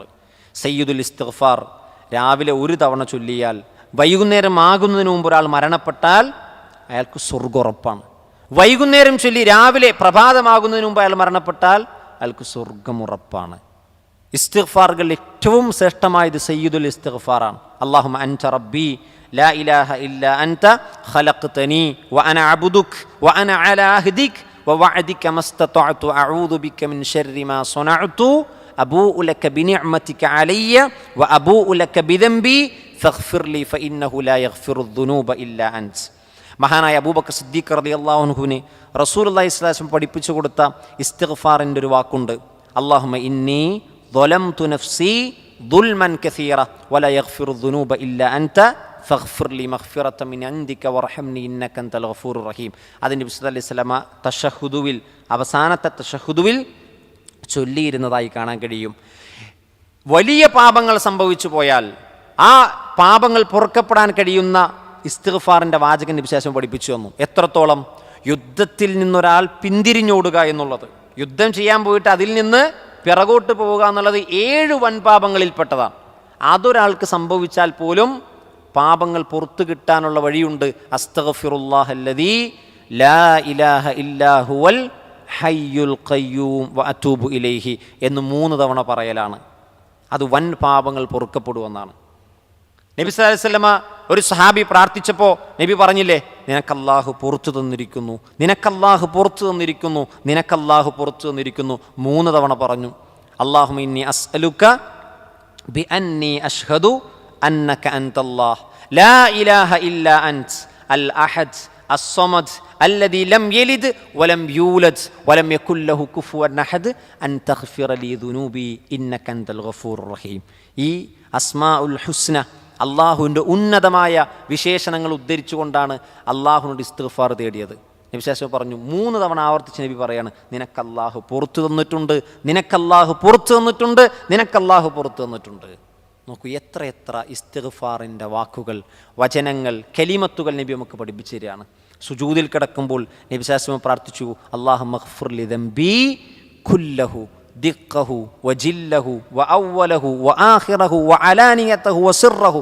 എത്ര മനോഹരമായ ദുആയാണ്. അല്ലാഹുവേ, ചെറുതും വലുതുമായി, രഹസ്യവും പരസ്യവുമായി ചെയ്ത തിന്മകൾ, അതേപോലെ എൻ്റെ ജീവിതത്തിൻ്റെ ആരംഭത്തിൽ ചെയ്ത തിന്മകൾ, എൻ്റെ ജീവിതത്തിൻ്റെ അവസാനത്തിൽ ചെയ്യുന്ന തിന്മകൾ. സുബ്ഹാനല്ലാഹ്, ഒന്ന് ആലോചിച്ച് നോക്ക്. എൻ്റെ ജീവിതത്തിൻ്റെ അവസാനത്തിൽ ചെയ്യുന്ന തിന്മകൾ മറ്റു രൂപത്തിലും വ്യാഖ്യാനിച്ചു പണ്ഡിതന്മാർ. ഞാൻ എൻ്റെ അവസാനം ഇതുവരെ ചെയ്ത തിന്മകൾ എന്ന് പറഞ്ഞവരുമുണ്ട്. നോക്കൂ പ്രിയപ്പെട്ടവരെ, ഈ ഇസ്തിഗ്ഫാറിൻ്റെ വാക്കുകളൊക്കെ നിശ്ചയം പഠിപ്പിച്ചു തന്നത് നമുക്ക് രക്ഷപ്പെടാനുള്ള മാർഗമാണ്. മഹാനായ അലി ഇബ്നു അബീ ത്വാലിബ് റളിയല്ലാഹു അൻഹു പറഞ്ഞ വാചകം കൊണ്ട് ഞാൻ എൻ്റെ ക്ലാസ് അവസാനിപ്പിക്കുകയാണ്. അദ്ദേഹം പറയുകയാണ്, നിങ്ങളുടെ കയ്യിൽ രക്ഷയുടെ മാർഗമുണ്ടായിരിക്കെ നിങ്ങൾക്കെങ്ങനെയാണ് നശിക്കാൻ കഴിയുക? കൂട്ടത്തിലുള്ള ആളുകൾ ചോദിച്ചു, ഏതാണ് ആ രക്ഷയുടെ മാർഗം? അൽ ഇസ്തിഗ്ഫാർ. ഇസ്തിഗ്ഫാർ ഒരു മനുഷ്യൻ്റെ കയ്യിലുണ്ടായിരിക്കെ എങ്ങനെ നിങ്ങൾക്ക് നശിക്കാൻ കഴിയുമെന്നാണ്. നോക്കൂ പ്രിയപ്പെട്ടവരെ, ഇസ്തിഗ്ഫാറുള്ളൊരു മനുഷ്യൻ, ഇസ്തിഗ്ഫാർ മുറുകെ പിടിക്കുന്ന ഒരു മനുഷ്യൻ ഒരിക്കലും അവൻ നശിച്ചു പോവുകയില്ല. കാരണം അള്ളാഹുവിൻ്റെ അടുക്കൽ നിന്ന് അനുഗ്രഹങ്ങൾ അവന് തുടരെ തുടരെ വന്നുകൊണ്ടിരിക്കും. അള്ളാഹു അവന് തടയപ്പെട്ട അനുഗ്രഹങ്ങൾ അള്ളാഹുവിന് തിരിച്ചു നൽകും. മഹാനായ നൂഹ് അലൈഹി സ്വലാത്തു വസ്സലാം മുതലുള്ള മുഴുവൻ പ്രവാചകന്മാരുടെയും ചരിത്രമെടുത്താൽ അവരൊക്കെ അവരുടെ സമൂഹത്തോട് പറഞ്ഞത്, ഫഖുൽ തുസ്തഗ്ഫിറു റബ്ബക്കും ഇന്നഹു കാന ഗഫാറ. അള്ളാഹു ഏറെ പൊറുക്കുന്നവനാണ്, നിങ്ങൾ അവനോട് ഇസ്തിഗ്ഫാർ തേടൂ.